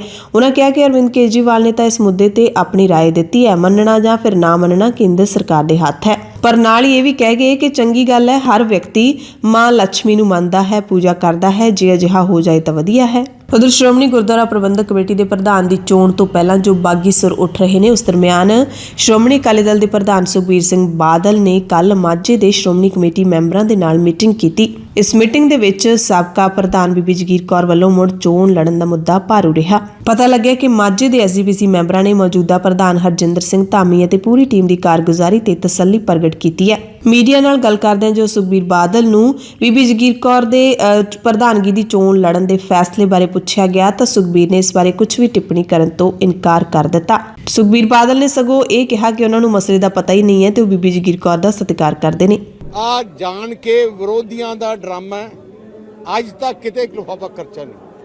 ਤੁਸੀਂ ਸਾਰੇ ਜਾਣਦੇ ਹੋ ਇੱਕ ਉਮੀਦਵਾਰ ਦਾ ਨਾਂ ਪੇਸ਼ ਹੁੰਦਾ ਹੈ, ਉਸ ਕਮੇਟੀ ਉਹ ਜਦੋਂ ਅਜਲਾਸ ਹੁੰਦਾ ਹੈ ਫਿਰ ਉਹਨੂੰ ਤਾਇਦ ਕੀਤੀ ਜਾਂਦੀ ਹੈ, ਫਿਰ ਇੱਕ ਆਹ ਵੀ ਐਲਾਨ ਹੁੰਦਾ ਹੋਰ ਕਿਸੇ ਨੇ ਖੜਾ ਹੋਣਾ ਹੈ। ਉਹਦੇ ਵਿੱਚੋਂ ਕਈ ਵਾਰ ਮੈਂ ਦੇਖਿਆ ਆਪਣੇ ਉਮੀਦਵਾਰ ਹੋਰ ਵੀ ਖੜੇ ਹੋ ਜਾਂਦੇ ਆ। ਉਹਦੇ ਬਾਅਦ ਵੋਟਾਂ ਪੈਂਦੀਆਂ, ਜਦੋਂ ਵੋਟਾਂ ਪੈਂਦੀਆਂ ਦੋ ਉਮੀਦਵਾਰ ਖੜੇ ਹੋ ਜਾਂਦੇ, ਫਿਰ ਲਿਫਾਫਾ ਕਲਚਰ ਕਿੱਥੇ ਹੈ? ਆ ਸਾਰੀਆਂ ਸਾਜ਼ਿਸ਼ਾਂ ਸ਼੍ਰੋਮਣੀ ਅਕਾਲੀ ਦਲ ਨੂੰ ਬਦਨਾਮ ਕਰਨ ਦੀਆਂ। ਸਾਨੂੰ ਇਹਨਾਂ ਦਾ ਕੋਈ ਫਰਕ ਨਹੀਂ, ਜਿੰਨਾ ਮਰਜ਼ੀ ਡਰਾਮੇ ਕਰ ਜਾਣ, ਸਿੱਖ ਸੰਗਤ ਜਾਣਦੀ ਹੈ। ਸ਼੍ਰੋਮਣੀ ਅਕਾਲੀ ਦਲ ਅੰਮ੍ਰਿਤਸਰ ਦੇ ਪ੍ਰਧਾਨ ਅਤੇ ਸੰਗਰੂਰ ਤੋਂ MP ਸਿਮਰਨਜੀਤ ਸਿੰਘ ਮਾਨ ਨੇ ਕਿਹਾ ਹੈ ਕਿ ਸਿੱਖ ਬੰਦੀਆਂ ਬਾਰੇ ਕੇਂਦਰ ਸਰਕਾਰ ਦੋਹਰੇ ਮਾਪਦੰਡ ਅਪਣਾ ਰਹੀ ਹੈ। ਇੱਕ ਪਾਸੇ ਬਲਵੰਤ ਸਿੰਘ ਰਾਜੋਆਣਾ ਦੀ ਰਿਹਾਈ ਦੇ ਮਾਮਲੇ ਵਿੱਚ ਪੰਜਾਬ ਨੂੰ ਸਰਹੱਦੀ ਸੂਬਾ ਹੋਣ ਦਾ ਬਹਾਨਾ ਲਾਇਆ ਜਾ ਰਿਹਾ ਹੈ। ਦੂਜੇ ਪਾਸੇ ਸਰਹੱਦੀ ਸੂਬੇ ਗੁਜਰਾਤ ਦੇ ਵਿੱਚ ਗੋਧਰਾ ਕਤਲੇਆਮ ਦੇ ਦੋਸ਼ੀਆਂ ਤੇ ਬਿਲਕੀਸ ਬਾਨੋ ਦੇ ਬਲਾਤਕਾਰੀਆਂ ਨੂੰ ਰਿਹਾ ਕਰਕੇ ਹਿੰਦੂ ਪੱਖੀ ਤੇ ਸਿੱਖ ਵਿਰੋਧੀ ਹੋਣ ਦਾ ਸਬੂਤ ਦਿੱਤਾ ਗਿਆ। ਡੇਰਾ ਸਿਰਸਾ ਦੇ ਮੁਖੀ ਗੁਰਮੀਤ ਰਾਮ ਰਹੀਮ ਨੂੰ ਵਾਰੀ-ਵਾਰੀ ਪੈਰੋਲ ਦਿੱਤੀ ਜਾ ਰਹੀ ਹੈ। ਇਸ ਦਾ ਵੀ ਮਾਨ ਨੇ ਤਿੱਖਾ ਵਿਰੋਧ ਕੀਤਾ। ਮਾਨ ਨੇ ਐਲਾਨ ਕੀਤਾ ਕਿ ਸ਼੍ਰੋਮਣੀ ਕਮੇਟੀ ਚੋਣਾਂ ਦੇ ਵਿੱਚ ਹਿਮਾਚਲ ਪ੍ਰਦੇਸ਼ ਦੀ ਇੱਕੋ ਇੱਕ ਸੀਟ ਤੇ ਸ਼੍ਰੋਮਣੀ ਅਕਾਲੀ ਦਲ ਅੰਮ੍ਰਿਤਸਰ ਆਪਣਾ ਉਮੀਦਵਾਰ ਉਤਾਰੇਗੀ। ਗੁਰੂ ਕੀ ਨਗਰੀ ਅੰਮ੍ਰਿਤਸਰ ਦੇ ਵਿੱਚ ਸੱਚਖੰਡ ਸ੍ਰੀ ਹਰਿਮੰਦਰ ਸਾਹਿਬ ਪਰਿਸਰ ਦੇ ਅੰਦਰ ਗੁਰਦੁਆਰਾ ਮੰਜੀ ਸਾਹਿਬ ਦੀਵਾਨ ਹਾਲ ਵਿਖੇ ਸ਼ਹੀਦੀ ਸਾਕਾ ਪੰਜਾ ਸਾਹਿਬ ਸ਼ਤਾਬਦੀ ਸਮਾਗਮ ਕਰਵਾਏ ਗਏ। ਇਸ ਮੌਕੇ ਸ਼੍ਰੀ ਅਕਾਲ ਤਖਤ ਸਾਹਿਬ ਦੇ ਕਾਰਜਕਾਰੀ ਜਥੇਦਾਰ ਗਿਆਨੀ ਹਰਪ੍ਰੀਤ ਸਿੰਘ ਨੇ ਫਿਰ ਆਪਣਾ ਉਹੀ ਬਿਆਨ ਦੁਹਰਾਇਆ ਹੈ ਕਿ ਸਿਆਸੀ ਸਿੱਖ ਜਥੇਬੰਦੀਆਂ ਸੱਤਾ ਦਾ ਲਾਲਚ ਛੱਡ ਕੇ ਪੰਥ ਨੂੰ ਇਕਜੁੱਟ ਤੇ ਮਜ਼ਬੂਤ ਕਰਨ ਵੱਲ ਧਿਆਨ ਦੇਣ। ਉਹਨਾਂ ਕਿਹਾ ਕਿ ਜੇ ਪੰਥ ਇਕਜੁੱਟ ਤੇ ਮਜ਼ਬੂਤ ਹੋਏਗਾ ਤਾਂ ਹੀ ਸਿੱਖ ਸੰਸਥਾਵਾਂ ਵੀ ਮਜ਼ਬੂਤ ਹੋਣਗੀਆਂ। ਇਸ ਸਮਾਗਮ ਦੇ ਵਿੱਚ ਸ਼ਾਮਲ ਸੰਗਤ ਦੀ ਸ਼ਮੂਲੀਅਤ ਦਰਮਿਆਨ ਇੱਕ ਮਤਾ ਪਾਸ ਕਰਕੇ ਕੇਂਦਰ ਸਰਕਾਰ ਤੋਂ ਮੰਗ ਵੀ ਕੀਤੀ ਗਈ ਕਿ ਸੰਸਦ ਵਿੱਚ ਹਰਿਆਣਾ ਕਮੇਟੀ ਐਕਟ ਨੂੰ ਰੱਦ ਕੀਤਾ ਜਾਵੇ। ਸਿੱਖ ਗੁਰਦੁਆਰਾ ਐਕਟ 1925 ਤਹਿਤ ਗੁਰਦੁਆਰਿਆਂ ਦੇ ਚੱਲ ਰਹੇ ਪ੍ਰਬੰਧ ਨੂੰ ਬਰਕਰਾਰ ਰੱਖਿਆ ਜਾਵੇ। ਇੱਕ ਹੋਰ ਮਤੇ ਰਾਹੀਂ ਬੰਦੀ ਸਿੰਘਾਂ ਦੀ ਰਿਹਾਈ ਦੇ ਮਾਮਲੇ ਵਿੱਚ ਸਰਕਾਰਾਂ ਦੇ ਪੱਖਪਾਤੀ ਰਵੱਈਏ ਦੀ ਕਰੜੀ ਆਲੋਚਨਾ ਕੀਤੀ ਗਈ ਤੇ ਇਸ ਖਿਲਾਫ ਪਿੰਡ ਪੱਧਰ ਤੱਕ ਲਹਿਰ ਸਿਰਜਣ ਦਾ ਸੱਦਾ ਵੀ ਦਿੱਤਾ ਗਿਆ ਹੈ। ਸ਼੍ਰੋਮਣੀ ਗੁਰਦੁਆਰਾ ਪ੍ਰਬੰਧਕ ਕਮੇਟੀ ਦੇ ਪ੍ਰਧਾਨ ਐਡਵੋਕੇਟ ਹਰਜਿੰਦਰ ਸਿੰਘ ਧਾਮੀ ਨੇ ਕਿਹਾ ਕਿ ਬੰਦੀ ਸਿੰਘਾਂ ਦੇ ਮਾਮਲੇ ਦੇ ਵਿੱਚ ਸਰਕਾਰਾਂ ਵਿਤਕਰਾ ਕਰ ਰਹੀਆਂ ਨੇ। ਸ਼੍ਰੋਮਣੀ ਅਕਾਲੀ ਦਲ ਦੇ ਪ੍ਰਧਾਨ ਸੁਖਬੀਰ ਸਿੰਘ ਬਾਦਲ ਨੇ ਕਿਹਾ ਹੈ ਕਿ ਸਿੱਖ ਵਿਰੋਧੀ ਤਾਕਤਾਂ ਵੰਡੀਆਂ ਪਾਉਣੀਆਂ ਚਾਹੁੰਦੀਆਂ ਨੇ। ਉਹਨਾਂ ਨੇ ਸ਼੍ਰੀ ਅਕਾਲ ਤਖਤ ਸਾਹਿਬ ਦੇ ਜਥੇਦਾਰ ਤੇ ਪੰਥਕ ਜਥੇਬੰਦੀਆਂ ਨੂੰ ਅਪੀਲ ਕੀਤੀ ਕਿ ਉਹ ਸ਼੍ਰੋਮਣੀ ਗੁਰਦੁਆਰਾ ਪ੍ਰਬੰਧਕ ਕਮੇਟੀ ਸਮੇਤ ਪੰਥਕ ਸੰਸਥਾਵਾਂ ਦੀ ਰਾਖੀ ਵਾਸਤੇ ਅਕਾਲੀ ਦਲ ਦਾ ਮਾਰਗਦਰਸ਼ਨ ਕਰਨ। ਇਨ੍ਹਾਂ ਸਮਾਗਮਾਂ ਤੋਂ ਬਾਅਦ ਸ਼੍ਰੋਮਣੀ ਗੁਰਦੁਆਰਾ ਪ੍ਰਬੰਧਕ ਕਮੇਟੀ ਦੇ ਪ੍ਰਧਾਨ ਐਡਵੋਕੇਟ ਹਰਜਿੰਦਰ ਸਿੰਘ ਧਾਮੀ ਨੇ ਪ੍ਰੈਸ ਕਾਨਫਰੰਸ ਕੀਤੀ। ਸ਼੍ਰੀ ਗੁਰੂ ਗ੍ਰੰਥ ਸਾਹਿਬ ਜੀ ਦੇ ਗੁਰਤਾਗੱਦੀ ਦਿਹਾੜੇ ਦੀਆਂ ਵਧਾਈਆਂ ਵੀ ਦਿੱਤੀਆਂ ਅਤੇ SGPC ਦੇ ਵੱਲੋਂ ਉਲੀਕੇ ਜਾਣ ਵਾਲੇ 2 ਪ੍ਰੋਗਰਾਮਾਂ ਦੀ ਜਾਣਕਾਰੀ ਵੀ ਦਿੱਤੀ। ਇੱਕ ਪ੍ਰੋਗਰਾਮ ਬੰਦੀ ਸਿੰਘਾਂ ਦੀ ਰਿਹਾਈ ਨਾਲ ਸੰਬੰਧਿਤ ਹੈ, ਜਿਸ ਲਈ ਪਰਫਾਰਮੇ ਬਣਾ ਕੇ SGPC ਦੇ ਸਾਰੇ ਮੈਂਬਰ ਪੰਜਾਬ ਦੇ ਰਾਜਪਾਲ ਕੋਲ ਜਾਣਗੇ। ਇਸ ਦੀ ਤਰੀਕ ਦਾ ਛੇਤੀ ਐਲਾਨ ਕੀਤਾ ਜਾਏਗਾ। ਦੂਸਰਾ ਪ੍ਰੋਗਰਾਮ ਵੱਖਰੀ ਹਰਿਆਣਾ ਗੁਰਦੁਆਰਾ ਪ੍ਰਬੰਧਕ ਕਮੇਟੀ ਨੂੰ ਲੈ ਕੇ ਹੋਏਗਾ, ਜਿਸ ਵਿੱਚ ਜ਼ਿਲ੍ਹਾ ਪੱਧਰੀ ਵੱਡੇ ਪ੍ਰੋਗਰਾਮ SGPC ਦੇ ਵੱਲੋਂ ਉਲੀਕੇ ਗਏ ਨੇ। ਇੱਕੋ ਦਿਨ ਪੰਜਾਬ ਦੇ ਸਾਰੇ ਜ਼ਿਲ੍ਹਿਆਂ ਵਿੱਚ SGPC ਦੇ ਮੈਂਬਰ ਸ਼੍ਰੋਮਣੀ ਅਕਾਲੀ ਦਲ ਦੇ ਸਾਰੇ ਵਰਕਰ ਜ਼ਿਲ੍ਹਾ ਪੱਧਰੀ ਵੱਡੇ ਇਕੱਠ ਕਰਕੇ ਅਰਦਾਸ ਦਿਵਸ ਵਜੋਂ ਮਨਾਉਣਗੇ। ਇਸ ਪ੍ਰੋਗਰਾਮ ਦੀ ਤਰੀਕ ਦਾ ਵੀ ਛੇਤੀ ਐਲਾਨ ਕੀਤਾ ਜਾਏਗਾ। ਇੱਕ ਪ੍ਰੋਗਰਾਮ ਆ ਬੰਦੀ ਸਿੰਘਾਂ ਦੀ ਰਿਹਾਈ ਬਾਬਤ, ਉਹ ਅਸੀਂ ਪਰਫਾਰਮੇ ਬਣਾ ਕੇ ਹੁਣ ਛੇਤੀ ਉਹਦੇ ਵਿੱਚ ਬੰਦੇ ਦਾ ਨਾਂ ਹੋਊਗਾ, ਉਹਦਾ ਪਤਾ ਹੋਊਗਾ ਤੇ ਮੋਬਾਈਲ ਨੰਬਰ ਹੋਊਗਾ। ਉਹਦੇ ਵਿੱਚ ਕੋਈ ਪਾਰਟੀ ਜਾਂ ਕੋਈ ਕਿਸੇ ਪੱਖ ਦੀ ਕੋਈ ਗੱਲ ਨਹੀਂ ਹੋਊਗੀ। ਉਹ ਅਸੀਂ ਲੱਖਾਂ ਦੀ ਤਾਦਾਦ ਦੇ ਵਿੱਚ ਪਿੰਡ ਪੱਧਰ ਤੋਂ ਲੈ ਕੇ ਸ਼ਹਿਰ ਪੱਧਰ ਤੱਕ ਬੂਥ ਲਾ ਕੇ, ਚਾਹੇ ਸ਼ਹਿਰਾਂ ਦੇ ਚੌਂਕ ਹੋਣ, ਚਾਹੇ ਪਿੰਡਾਂ ਦੀਆਂ ਬਰੂਹਾਂ ਹੋਣ, ਚਾਹੇ ਗੁਰਦੁਆਰਾ ਸਾਹਿਬਾਨ ਹੋਣ, ਉਹ ਸਾਰੇ ਫਿਰ ਟਰੱਕਾਂ ਦੇ ਟਰੱਕ ਭਰ ਕੇ ਗਵਰਨਰ ਪੰਜਾਬ ਉੱਥੇ ਇੱਕ ਦਿਨ ਦੇ ਤੌਰ ਤੇ ਸ਼੍ਰੋਮਣੀ ਗੁਰਦੁਆਰਾ ਪ੍ਰਬੰਧਕ ਕਮੇਟੀ ਦੇ ਸਾਰੇ ਮੈਂਬਰ ਉੱਥੇ ਜਾਣਗੇ। ਉਹ ਗਵਰਨਰ ਨੂੰ ਫਿਰ ਸਾਰਾ ਕੁਝ ਸੌਂਪ ਕੇ ਆਉਣਗੇ। ਇਹ ਬੰਦੀ ਸਿੰਘਾਂ ਦੀ ਰਿਹਾਈ ਬਾਬਤ ਆ, ਜਿਹਦੀ ਤਰੀਕ ਹੁਣ ਅਸੀਂ ਪਰਫਾਰਮੇ ਬਣਾ ਕੇ ਛੇਤੀ ਅਨਾਉਂਸ ਕਰਦੇ ਹਾਂ, ਕਿਉਂਕਿ ਇਲੈਕਸ਼ਨ ਪ੍ਰੋਸੈਸ ਜਿਹੜਾ ਉਹ ਸ਼ੁਰੂ ਹੋ ਗਿਆ। ਦੂਸਰਾ ਜਿਹੜਾ ਸਾਡਾ ਹਰਿਆਣੇ ਦੇ ਵੱਖਰੀ ਕਮੇਟੀ ਬਣਾਉਣ ਬਾਬਤ, ਉਹ ਇੱਕ ਕਾਨੂੰਨੀ ਸਾਡਾ ਵਿਵਸਥਾ ਉਧਰ ਚੱਲ ਰਹੀ ਆ, ਪਰ ਉਹਦੇ ਲਈ ਅਸੀਂ ਜ਼ਿਲ੍ਹਾ ਪੱਧਰੀ ਇੱਕ ਵੱਡੇ ਪ੍ਰੋਗਰਾਮ ਲਿਖੇ ਅਰਦਾਸ ਦਿਵਸ ਦੇ ਵਿੱਚ ਇੱਕੋ ਦਿਨ ਸਾਰੇ ਪੰਜਾਬ ਦੇ ਜ਼ਿਲ੍ਹਿਆਂ ਦੇ ਵਿੱਚ ਸ਼੍ਰੋਮਣੀ ਗੁਰਦੁਆਰਾ ਪ੍ਰਬੰਧਕ ਕਮੇਟੀ ਦੇ ਮੈਂਬਰ ਸਾਹਿਬਾਨ, ਸ਼੍ਰੋਮਣੀ ਅਕਾਲੀ ਦਲ ਦੇ ਸਮੁੱਚੇ ਵਰਕਰ ਜ਼ਿਲ੍ਹਾ ਪੱਧਰੀ ਵੱਡਾ ਇਕੱਠ ਕਰਕੇ ਉੱਥੇ ਅਰਦਾਸ ਦਿਵਸ ਦੇ ਤੌਰ ਤੇ ਮਨਾਉਣਗੇ, ਆਪਣੀਆਂ ਵਿਚਾਰਾਂ ਵੀ ਕਰਨਗੇ। ਸਾਕਾ ਪੰਜਾ ਸਾਹਿਬ ਦੇ ਸ਼ਤਾਬਦੀ ਸ਼ਹੀਦੀ ਸਮਾਗਮ ਪੰਜਾਬ ਦੇ ਵਿੱਚ ਤਾਂ ਮੁਕੰਮਲ ਹੋ ਚੁੱਕੇ ਨੇ ਤੇ ਹੁਣ ਪਾਕਿਸਤਾਨ ਦੇ ਵਿੱਚ ਮਨਾਏ ਜਾਣਗੇ। ਇਸ ਦੇ ਲਈ ਸਿੱਖ ਸ਼ਰਧਾਲੂਆਂ ਦਾ 140 ਮੈਂਬਰੀ ਜਥਾ ਪਾਕਿਸਤਾਨ ਪਹੁੰਚ ਗਿਆ ਹੈ ਤੇ ਐਸਜੀਪੀਸੀ ਦੇ ਵੱਲੋਂ ਅੱਜ ਸਿੱਖ ਸੰਗਤ ਦਾ ਜਥਾ ਪਾਕਿਸਤਾਨ ਦੇ ਲਈ ਰਵਾਨਾ ਹੋਣਾ ਹੈ, ਜਿੱਥੇ 30 ਅਕਤੂਬਰ ਨੂੰ ਸ਼ਹੀਦੀ ਸਾਕਾ ਪੰਜਾ ਸਾਹਿਬ ਦੇ ਮੁੱਖ ਸਮਾਗਮ ਹੋਣਗੇ। ਐਸਜੀਪੀਸੀ ਨੇ ਵੀਜ਼ਾ ਲਵਾਉਣ ਦੇ ਲਈ 157 ਸ਼ਰਧਾਲੂਆਂ ਦੇ ਪਾਸਪੋਰਟ ਭੇਜੇ ਸੀ, ਪਰ ਪਾਕਿਸਤਾਨੀ ਸਫਾਰਤਖਾਨੇ ਨੇ 40 ਸ਼ਰਧਾਲੂਆਂ ਨੂੰ ਵੀਜ਼ੇ ਨਹੀਂ ਦਿੱਤੇ। ਇਸ ਕਰਕੇ ਸ਼੍ਰੋਮਣੀ ਕਮੇਟੀ ਦੁਬਿਧਾ ਦੇ ਵਿੱਚ ਹੈ। ਭਾਰਤ ਦੇ ਪ੍ਰਧਾਨ ਮੰਤਰੀ ਨਰਿੰਦਰ ਮੋਦੀ ਨੇ ਬਰਤਾਨੀਆ ਦੇ ਨਵ ਨਿਯੁਕਤ ਪ੍ਰਧਾਨ ਮੰਤਰੀ ਰਿਸ਼ੀ ਸੁਨਕ ਦੇ ਨਾਲ ਫੋਨ ਤੇ ਗੱਲਬਾਤ ਕਰਕੇ ਵਧਾਈਆਂ ਦਿੱਤੀਆਂ। ਪ੍ਰਧਾਨ ਮੰਤਰੀ ਮੋਦੀ ਨੇ ਕਿਹਾ ਕਿ ਦੋਵੇਂ ਮੁਲਕਾਂ ਦੀਆਂ ਸਰਕਾਰਾਂ ਮਿਲ ਕੇ ਕੰਮ ਕਰਨਗੀਆਂ ਅਤੇ ਪ੍ਰਧਾਨ ਮੰਤਰੀ ਨੇ ਭਰੋਸਾ ਜਤਾਇਆ ਹੈ ਕਿ ਰਿਸ਼ੀ ਸੁਨਕ ਦੇ ਪ੍ਰਧਾਨ ਮੰਤਰੀ ਬਣਨ ਨਾਲ ਬਰਤਾਨੀਆ ਦੇ ਨਾਲ ਸੰਬੰਧ ਹੋਰ ਵੀ ਮਜ਼ਬੂਤ ਹੋਣਗੇ। ਭਾਰਤ ਦੇ ਬਰਤਾਨੀਆ ਦੇ ਪ੍ਰਧਾਨ ਮੰਤਰੀ ਰਿਸ਼ੀ ਸੁਨਕ ਨੇ ਫੋਨ ਕਰਕੇ ਵਧਾਈਆਂ ਦੇਣ ਲਈ ਭਾਰਤ ਦੇ ਪ੍ਰਧਾਨ ਮੰਤਰੀ ਨਰਿੰਦਰ ਮੋਦੀ ਦਾ ਧੰਨਵਾਦ ਕੀਤਾ ਅਤੇ ਕਿਹਾ ਕਿ ਉਹ ਭਾਰਤ ਦੇ ਨਾਲ ਵੱਖ-ਵੱਖ ਮੁੱਦਿਆਂ ਤੇ ਸੁਰੱਖਿਆ, ਡਿਫੈਂਸ ਅਤੇ ਇਕਨੋਮਿਕ ਪਾਰਟਨਰਸ਼ਿਪ ਦੇ ਮੁੱਦੇ ਤੇ ਹੋਰ ਕੰਮ ਕਰਨ ਦੇ ਲਈ ਬਹੁਤ ਉਤਸੁਕ ਨੇ। ਲੰਬੇ ਇੰਤਜ਼ਾਰ ਤੋਂ ਬਾਅਦ ਆਖਿਰਕਾਰ ਦੁਨੀਆ ਦੇ ਸਭ ਤੋਂ ਅਮੀਰ ਵਿਅਕਤੀ ਐਲਨ ਮਸਕ ਨੇ ਟਵਿੱਟਰ ਦੇ ਹੈੱਡਕੁਆਰਟਰ ਦੇ ਵਿੱਚ ਕਦਮ ਰੱਖ ਹੀ ਲਿਆ ਹੈ ਤੇ ਐਲਨ ਮਸਕ ਨੇ ਟਵਿੱਟਰ ਦੇ ਨਿਊਯਾਰਕ ਸਥਿਤ ਹੈੱਡਕੁਆਰਟਰ ਦੇ ਵਿੱਚ ਐਂਟਰੀ ਕਾਫੀ ਵੱਖਰੇ ਅੰਦਾਜ਼ ਦੇ ਨਾਲ ਕੀਤੀ। ਐਲਨ ਮਸਕ ਨੇ ਸੋਸ਼ਲ ਮੀਡੀਆ ਤੇ ਖੁਦ ਵੀਡੀਓ ਸਾਂਝਾ ਕੀਤਾ ਹੈ, ਜਿਸ ਦੇ ਵਿੱਚ ਉਹ ਸਿੰਕ ਚੁੱਕ ਕੇ ਦਫ਼ਤਰ ਦੇ ਵਿੱਚ ਦਾਖਲ ਹੋਏ ਅਤੇ ਲਿਖਿਆ ਹੈ ਕਿ ਟਵਿੱਟਰ ਦੇ ਹੈੱਡਕੁਆਰਟਰ ਦੇ ਵਿੱਚ ਦਾਖਲ ਹੋ ਰਿਹਾ ਹਾਂ, ਆਓ ਸਿੰਕ ਨੂੰ ਅੰਦਰ ਫਿੱਟ ਕਰੀਏ। ਇਸ ਦੇ ਨਾਲ ਹੀ ਐਲਨ ਮਸਕ ਨੇ ਆਪਣੀ ਟਵਿੱਟਰ ਦੇ ਉੱਤੇ ਲੋਕੇਸ਼ਨ ਵੀ ਬਦਲ ਦਿੱਤੀ ਹੈ। ਟਵਿੱਟਰ ਹੈੱਡਕੁਆਰਟਰ ਲਿਖਿਆ ਹੈ, ਚੀਫ ਟਵਿੱਟ ਕਰਕੇ ਵੀ ਉਹਨਾਂ ਨੇ ਇੱਕ ਸ਼ਬਦ ਮੈਂਸ਼ਨ ਕੀਤਾ ਹੈ। ਐਲਨ ਮਸਕ ਨੇ ਟਵਿੱਟਰ ਹੈੱਡਕੁਆਰਟਰ ਦੇ ਕਰਮਚਾਰੀਆਂ ਦੇ ਨਾਲ ਮੁਲਾਕਾਤ ਵੀ ਕੀਤੀ, ਕਾਫੀ ਬਾਰ ਦੀ ਇੱਕ ਫੋਟੋ ਵੀ ਸਾਂਝੀ ਕੀਤੀ ਗਈ ਹੈ ਤੇ ਨਾਲ ਹੀ ਇੱਕ 3 ਪੇਜਾਂ ਦੀ ਚਿੱਠੀ ਵੀ ਉਹਨਾਂ ਨੇ ਟਵਿੱਟਰ ਦੇ ਉੱਤੇ ਟਵੀਟ ਕੀਤੀ ਹੈ ਤੇ ਲਿਖਿਆ ਹੈ ਕਿ ਮੈਂ ਟਵਿੱਟਰ ਨੂੰ ਇਸ ਕਰਕੇ ਨਹੀਂ ਖਰੀਦਿਆ ਕਿ ਬਹੁਤ ਸੌਖਾ ਸੀ, ਮੈਂ ਟਵਿੱਟਰ ਨੂੰ ਇਸ ਕਰਕੇ ਨਹੀਂ ਖਰੀਦਿਆ ਕਿ ਮੈਂ ਹੋਰ ਪੈਸੇ ਬਣਾਵਾਂ, ਬਲਕਿ ਮੈਂ ਟਵਿੱਟਰ ਨੂੰ ਇਸ ਕਰਕੇ ਖਰੀਦਿਆ ਹੈ ਤਾਂ ਕਿ ਲੋਕਾਂ ਦੀ ਹੋਰ ਮਦਦ ਕਰ ਸਕਾਂ ਜਿਨ੍ਹਾਂ ਨੂੰ ਮੈਂ ਪਿਆਰ ਕਰਦਾ ਹਾਂ। ਹੁਣ ਦੇਖਣਾ ਹੋਏਗਾ ਕਿ ਐਲਨ ਮਸਕ ਦੇ ਵੱਲੋਂ ਟਵਿੱਟਰ ਨੂੰ ਖਰੀਦੇ ਜਾਣ ਤੋਂ ਬਾਅਦ ਇਸ ਸੋਸ਼ਲ ਮੀਡੀਆ ਪਲੇਟਫਾਰਮ ਤੇ ਕੀ ਕੁਝ ਤਬਦੀਲੀਆਂ ਆਉਂਦੀਆਂ ਨੇ। ਨੈਸ਼ਨਲ ਹਿਊਮਨ ਰਾਈਟਸ ਕਮਿਸ਼ਨ ਨੇ ਰਾਜਸਥਾਨ ਦੇ ਵਿੱਚ 8 ਤੋਂ 18 ਸਾਲ ਦੀ ਉਮਰ ਦੀਆਂ ਕੁੜੀਆਂ ਨੂੰ ਵੇਚੇ ਜਾਣ ਦੀਆਂ ਰਿਪੋਰਟਾਂ ਤੇ ਨੋਟਿਸ ਜਾਰੀ ਕੀਤਾ ਹੈ। T20 ਵਿਸ਼ਵ ਕੱਪ ਦੀ ਅਪਡੇਟ ਦੇ ਦਈਏ ਤਾਂ ਜ਼ਿੰਬਾਬਵੇ ਨੇ ਪਾਕਿਸਤਾਨ ਨੂੰ 1 ਰਨ ਦੇ ਨਾਲ ਪਰਥ ਦੇ ਸਟੇਡੀਅਮ ਦੇ ਵਿੱਚ ਹਰਾ ਦਿੱਤਾ। ਪਾਕਿਸਤਾਨ ਦੀ ਟੀਮ ਜ਼ਾਹਿਰ ਤੌਰ ਤੇ ਇਸ ਹਾਰ ਦੇ ਲਈ ਨਮੋਸ਼ੀ ਦੇ ਵਿੱਚ ਹੋਵੇਗੀ, ਝੂਰ ਰਹੀ ਹੋਵੇਗੀ, ਕਿਉਂਕਿ ਮਹਿਜ਼ ਇੱਕ ਦੌੜ ਖਾਤਰ ਪਾਕਿਸਤਾਨ ਨੂੰ ਜ਼ਿੰਬਾਬਵੇ ਤੋਂ ਹਾਰਨਾ ਪਿਆ ਹੈ। ਪੰਜਾਬ ਦੀਆਂ ਖਾਸ ਖਬਰਾਂ ਦੇ ਖਾਸ ਬੁਲੇਟਿਨ ਦੇ ਵਿੱਚ ਕੁਝ ਹੋਰ ਖਬਰਾਂ ਵਿਸਤਾਰ ਦੇ ਨਾਲ। ਅਮਰੀਕੀ ਸੂਬੇ ਟੈਕਸਾਸ ਦੇ ਵਿੱਚ 2019 ਦੇ ਵਿੱਚ ਪਹਿਲੇ ਦਸਤਾਰਧਾਰੀ ਭਾਰਤੀ ਅਮਰੀਕੀ ਸਿੱਖ ਪੁਲਿਸ ਅਧਿਕਾਰੀ ਸੰਦੀਪ ਸਿੰਘ ਧਾਲੀਵਾਲ ਦੇ ਕਤਲ ਦੇ ਦੋਸ਼ੀ ਰਾਬਰਟ ਸੌਲਿਸ ਨੂੰ ਮੌਤ ਦੀ ਸਜ਼ਾ ਸੁਣਾ ਦਿੱਤੀ ਗਈ ਹੈ। ਇਹ ਫੈਸਲਾ ਨਾਗਰਿਕਾਂ ਦੇ ਬਣੇ ਪੈਨਲ ਜਿਊਰੀ ਦੇ ਵੱਲੋਂ ਸੁਣਾਇਆ ਗਿਆ। ਸੌਲਿਸ ਨੇ ਸਜ਼ਾ ਸੁਣਨ ਤੋਂ ਬਾਅਦ ਕੋਈ ਪ੍ਰਤੀਕਿਰਿਆ ਨਹੀਂ ਦਿੱਤੀ।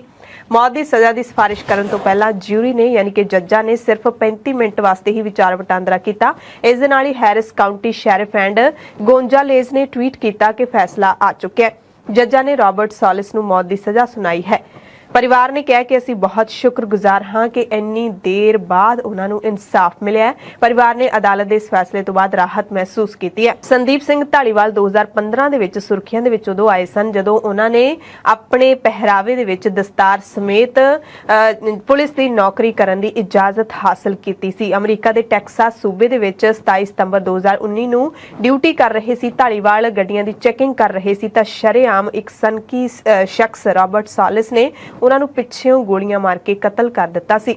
ਸੰਦੀਪ ਸਿੰਘ ਪੰਜਾਬ ਦੇ ਕਪੂਰਥਲਾ ਜ਼ਿਲ੍ਹੇ ਦੇ ਪਿੰਡ ਧਾਲੀਵਾਲ ਬੇਟ ਦੇ ਵਿੱਚ ਜਨਮੇ ਸਨ। ਸੰਦੀਪ ਦੇ ਪਿਤਾ ਕੁਝ ਸਮੇਂ ਤੋਂ ਅਮਰੀਕਾ ਦੇ ਵਿੱਚ ਹੀ ਰਹਿ ਰਹੇ ਸਨ। ਸੰਦੀਪ ਸਿੰਘ ਦੀ ਮੁੱਢਲੀ ਸਿੱਖਿਆ ਪਿੰਡ ਦੇ ਸਕੂਲ ਵਿੱਚ ਹੀ ਹੋਈ। ਫਿਰ ਉਹਨਾਂ ਨੇ ਕਰਤਾਰਪੁਰ ਦੇ ਜਨਤਾ ਕਾਲਜ ਦੇ ਵਿੱਚ 11ਵੀਂ ਦੇ ਵਿੱਚ ਦਾਖਲਾ ਵੀ ਲਿਆ ਸੀ। 17 ਸਾਲਾਂ ਦੀ ਉਮਰ ਦੇ ਵਿੱਚ ਸੰਦੀਪ ਆਪਣੀ ਮਾਂ ਤੇ 2 ਭੈਣਾਂ ਦੇ ਨਾਲ ਅਮਰੀਕਾ ਚਲੇ ਗਏ ਸਨ। ਸੰਦੀਪ ਸਿੰਘ ਦੇ ਕਤਲ ਤੋਂ ਬਾਅਦ ਪੂਰਾ ਸਿੱਖ ਭਾਈਚਾਰਾ ਉਹਨਾਂ ਦੇ ਪੀੜਤ ਪਰਿਵਾਰ ਦੀ ਪਿੱਠ ਤੇ ਖੜਿਆ। ਉਹਨਾਂ ਦੇ ਬੱਚੇ ਅਤੇ ਪਤਨੀ ਦੇ ਲਈ ਵੱਡੀ ਗਿਣਤੀ ਦੇ ਵਿੱਚ ਰਾਹਤ ਰਾਸ਼ੀ ਵੀ ਇਕੱਠੀ ਕੀਤੀ ਗਈ। ਪੰਜਾਬ ਦੇ ਵਿੱਚ ਖਾੜਕੂਵਾਦ ਦੇ ਦੌਰ ਦੌਰਾਨ ਝੂਠੇ ਪੁਲਿਸ ਮੁਕਾਬਲਿਆਂ ਦੀ ਦਾਸਤਾਨ ਇੰਨੀ ਲੰਬੀ ਹੈ ਕਿ ਸ਼ਾਇਦ ਦਹਾਕਿਆਂ ਤੱਕ ਦੋਸ਼ੀ ਪੁਲਿਸੀਏ ਸਲਾਖਾਂ ਪਿੱਛੇ ਜਾਂਦੇ ਰਹਿਣਗੇ। ਮੁਹਾਲੀ ਦੀ ਵਿਸ਼ੇਸ਼ ਸੀਬੀਆਈ ਅਦਾਲਤ ਨੇ 3 ਦਹਾਕੇ ਪੁਰਾਣੇ ਝੂਠੇ ਪੁਲਿਸ ਮੁਕਾਬਲੇ ਦਾ ਨਿਬੇੜਾ ਕਰਦਿਆਂ ਪੰਜਾਬ ਪੁਲਿਸ ਦੇ 2 ਅਫਸਰਾਂ ਸ਼ਮਸ਼ੇਰ ਸਿੰਘ ਤੇ ਜਗਤਾਰ ਸਿੰਘ ਨੂੰ ਦੋਸ਼ੀ ਕਰਾਰ ਦਿੱਤਾ ਹੈ। 2 ਨਵੰਬਰ ਨੂੰ ਅਦਾਲਤ ਇਹਨਾਂ ਦੇ ਲਈ ਸਜ਼ਾ ਦਾ ਐਲਾਨ ਕਰੇਗੀ। ਦੋਵਾਂ ਨੂੰ ਪੁਲਿਸ ਹਿਰਾਸਤ ਦੇ ਵਿੱਚ ਭੇਜ ਦਿੱਤਾ ਗਿਆ ਹੈ, ਜਦਕਿ ਇਸ ਮਾਮਲੇ ਦੇ ਵਿੱਚ ਨਾਮਜ਼ਦ 2 ਹੋਰ ਪੁਲਿਸ ਅਧਿਕਾਰੀਆਂ ਇੰਸਪੈਕਟਰ ਪੂਰਨ ਸਿੰਘ ਤੇ ਏਐਸਆਈ ਜਗੀਰ ਸਿੰਘ ਦੀ ਮੌਤ ਹੋ ਚੁੱਕੀ ਹੈ। 15 ਅਪ੍ਰੈਲ 1993 ਨੂੰ ਤਰਨਤਾਰਨ ਜ਼ਿਲ੍ਹੇ ਦੀ ਪੁਲਿਸ ਹਥਿਆਰ ਬਰਾਮਦ ਕਰਵਾਉਣ ਦੇ ਲਈ ਹਰਬੰਸ ਸਿੰਘ ਵਾਸੀ ਉਬੋ ਕੇ ਤਰਨਤਾਰਨ ਨੂੰ ਲਿਜਾ ਰਹੀ ਸੀ। ਰਾਹ ਵਿੱਚ ਖਾੜਕੂਆਂ ਤੇ ਪੁਲਿਸ ਪਾਰਟੀ ਦੀ ਝੜਪ ਹੋ ਗਈ। ਮੁਕਾਬਲੇ ਦੇ ਵਿੱਚ ਹਰਬੰਸ ਸਿੰਘ ਅਤੇ ਇੱਕ ਹੋਰ ਸਿੱਖ ਨੌਜਵਾਨ ਨੂੰ ਮਾਰ ਦਿੱਤਾ ਗਿਆ ਸੀ। ਹਾਲਾਂਕਿ ਇਸ ਸੰਬੰਧੀ ਤਰਨਤਾਰਨ ਦੀ ਪੁਲਿਸ ਨੇ ਪੁਲਿਸ ਪਾਰਟੀ ਉੱਤੇ ਹਮਲਾ ਕਰਨ ਦਾ ਪਰਚਾ ਦਰਜ ਕੀਤਾ ਸੀ ਖਾੜਕੂਆਂ ਦੇ ਵੱਲੋਂ, ਪਰ ਬਾਅਦ ਵਿੱਚ ਉੱਚ ਅਦਾਲਤ ਦੇ ਹੁਕਮਾਂ ਤੇ ਮ੍ਰਿਤਕ ਨੌਜਵਾਨ ਦੇ ਭਰਾ ਪਰਮਜੀਤ ਸਿੰਘ ਦੀ ਸ਼ਿਕਾਇਤ ਤੇ ਪੁਲਿਸ ਅਧਿਕਾਰੀਆਂ ਖਿਲਾਫ ਧਾਰਾ 302 ਅਤੇ ਹੋਰ ਧਾਰਾਵਾਂ ਤਹਿਤ ਕੇਸ ਦਰਜ ਕੀਤਾ ਗਿਆ ਸੀ। ਇਸ ਮਾਮਲੇ ਦੀ ਸੁਣਵਾਈ ਮੁਹਾਲੀ ਸਥਿਤ ਸੀਬੀਆਈ ਅਦਾਲਤ ਦੇ ਵਿੱਚ ਚੱਲ ਰਹੀ ਸੀ। ਵੀਰਵਾਰ ਨੂੰ ਅਦਾਲਤ ਨੇ 2 ਪੁਲਿਸ ਅਫਸਰਾਂ ਨੂੰ ਦੋਸ਼ੀ ਕਰਾਰ ਦਿੱਤਾ ਹੈ।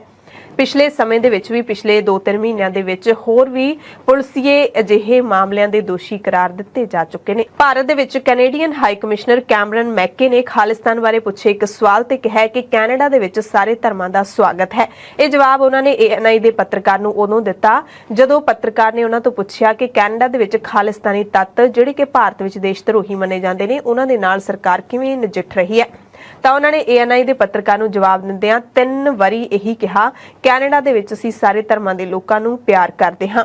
ਦਰਅਸਲ ANI ਦੇ ਪੱਤਰਕਾਰ ਨੇ 3 ਵਾਰੀ ਇਹ ਸਵਾਲ ਬਦਲਵੇਂ ਤਰੀਕੇ ਦੇ ਨਾਲ ਪੁੱਛਿਆ ਸੀ। Canadian high commissioner Cameron Mackay Delhi ਦੇ ਇਤਿਹਾਸਿਕ ਗੁਰਦੁਆਰਾ ਬੰਗਲਾ ਸਾਹਿਬ ਦੇ ਦਰਸ਼ਨ ਕਰਨ ਲਈ ਪਹੁੰਚੇ ਸਨ। ਉਸ ਵਕਤ ਉਹਨਾਂ ਨੂੰ ਭਾਰਤ ਦੇ ਵਿੱਚ ਪਾਬੰਦੀਸ਼ੁਦਾ ਖਾਲਿਸਤਾਨੀ ਜਥੇਬੰਦੀ ਸਿੱਖਸ ਫਾਰ ਜਸਟਿਸ ਨਾਲ ਨਜਿੱਠਣ ਦੇ ਲਈ ਕੈਨੇਡੀਅਨ ਸਰਕਾਰ ਕੀ ਕਦਮ ਚੁੱਕ ਰਹੀ ਹੈ, ਇਹ ਸਵਾਲ ਵੀ ਪੁੱਛਿਆ ਗਿਆ ਅਤੇ ਜਿਹੜੇ ਰਾਜਦੂਤ ਨੇ ਉਹਨਾਂ ਨੇ 3 ਵਾਰ ਇੱਕੋ ਹੀ ਆਨਸਰ ਦਿੱਤਾ। ਹਾਲ ਹੀ ਵਿੱਚ ਭਾਰਤ ਨੇ ਕੈਨੇਡੀਅਨ ਸਰਕਾਰ ਨੂੰ ਜਸਟਿਨ ਟਰੂਡੋ ਦੀ ਸਰਕਾਰ ਨੂੰ 6 ਨਵੰਬਰ ਨੂੰ ਓਨਟਾਰੀਓ ਦੇ ਵਿੱਚ ਪਾਬੰਦੀਸ਼ੁਦਾ ਜਥੇਬੰਦੀ ਵੱਲੋਂ ਆਯੋਜਿਤ ਖਾਲਿਸਤਾਨ ਜਨਮਤ ਨੂੰ ਰੋਕਣ ਦੇ ਲਈ ਵੀ ਕਿਹਾ ਸੀ, ਯਾਨੀ ਕਿ ਖਾਲਿਸਤਾਨ ਰੈਫਰੈਂਡਮ ਨੂੰ ਰੋਕਣ ਲਈ ਕਿਹਾ ਸੀ।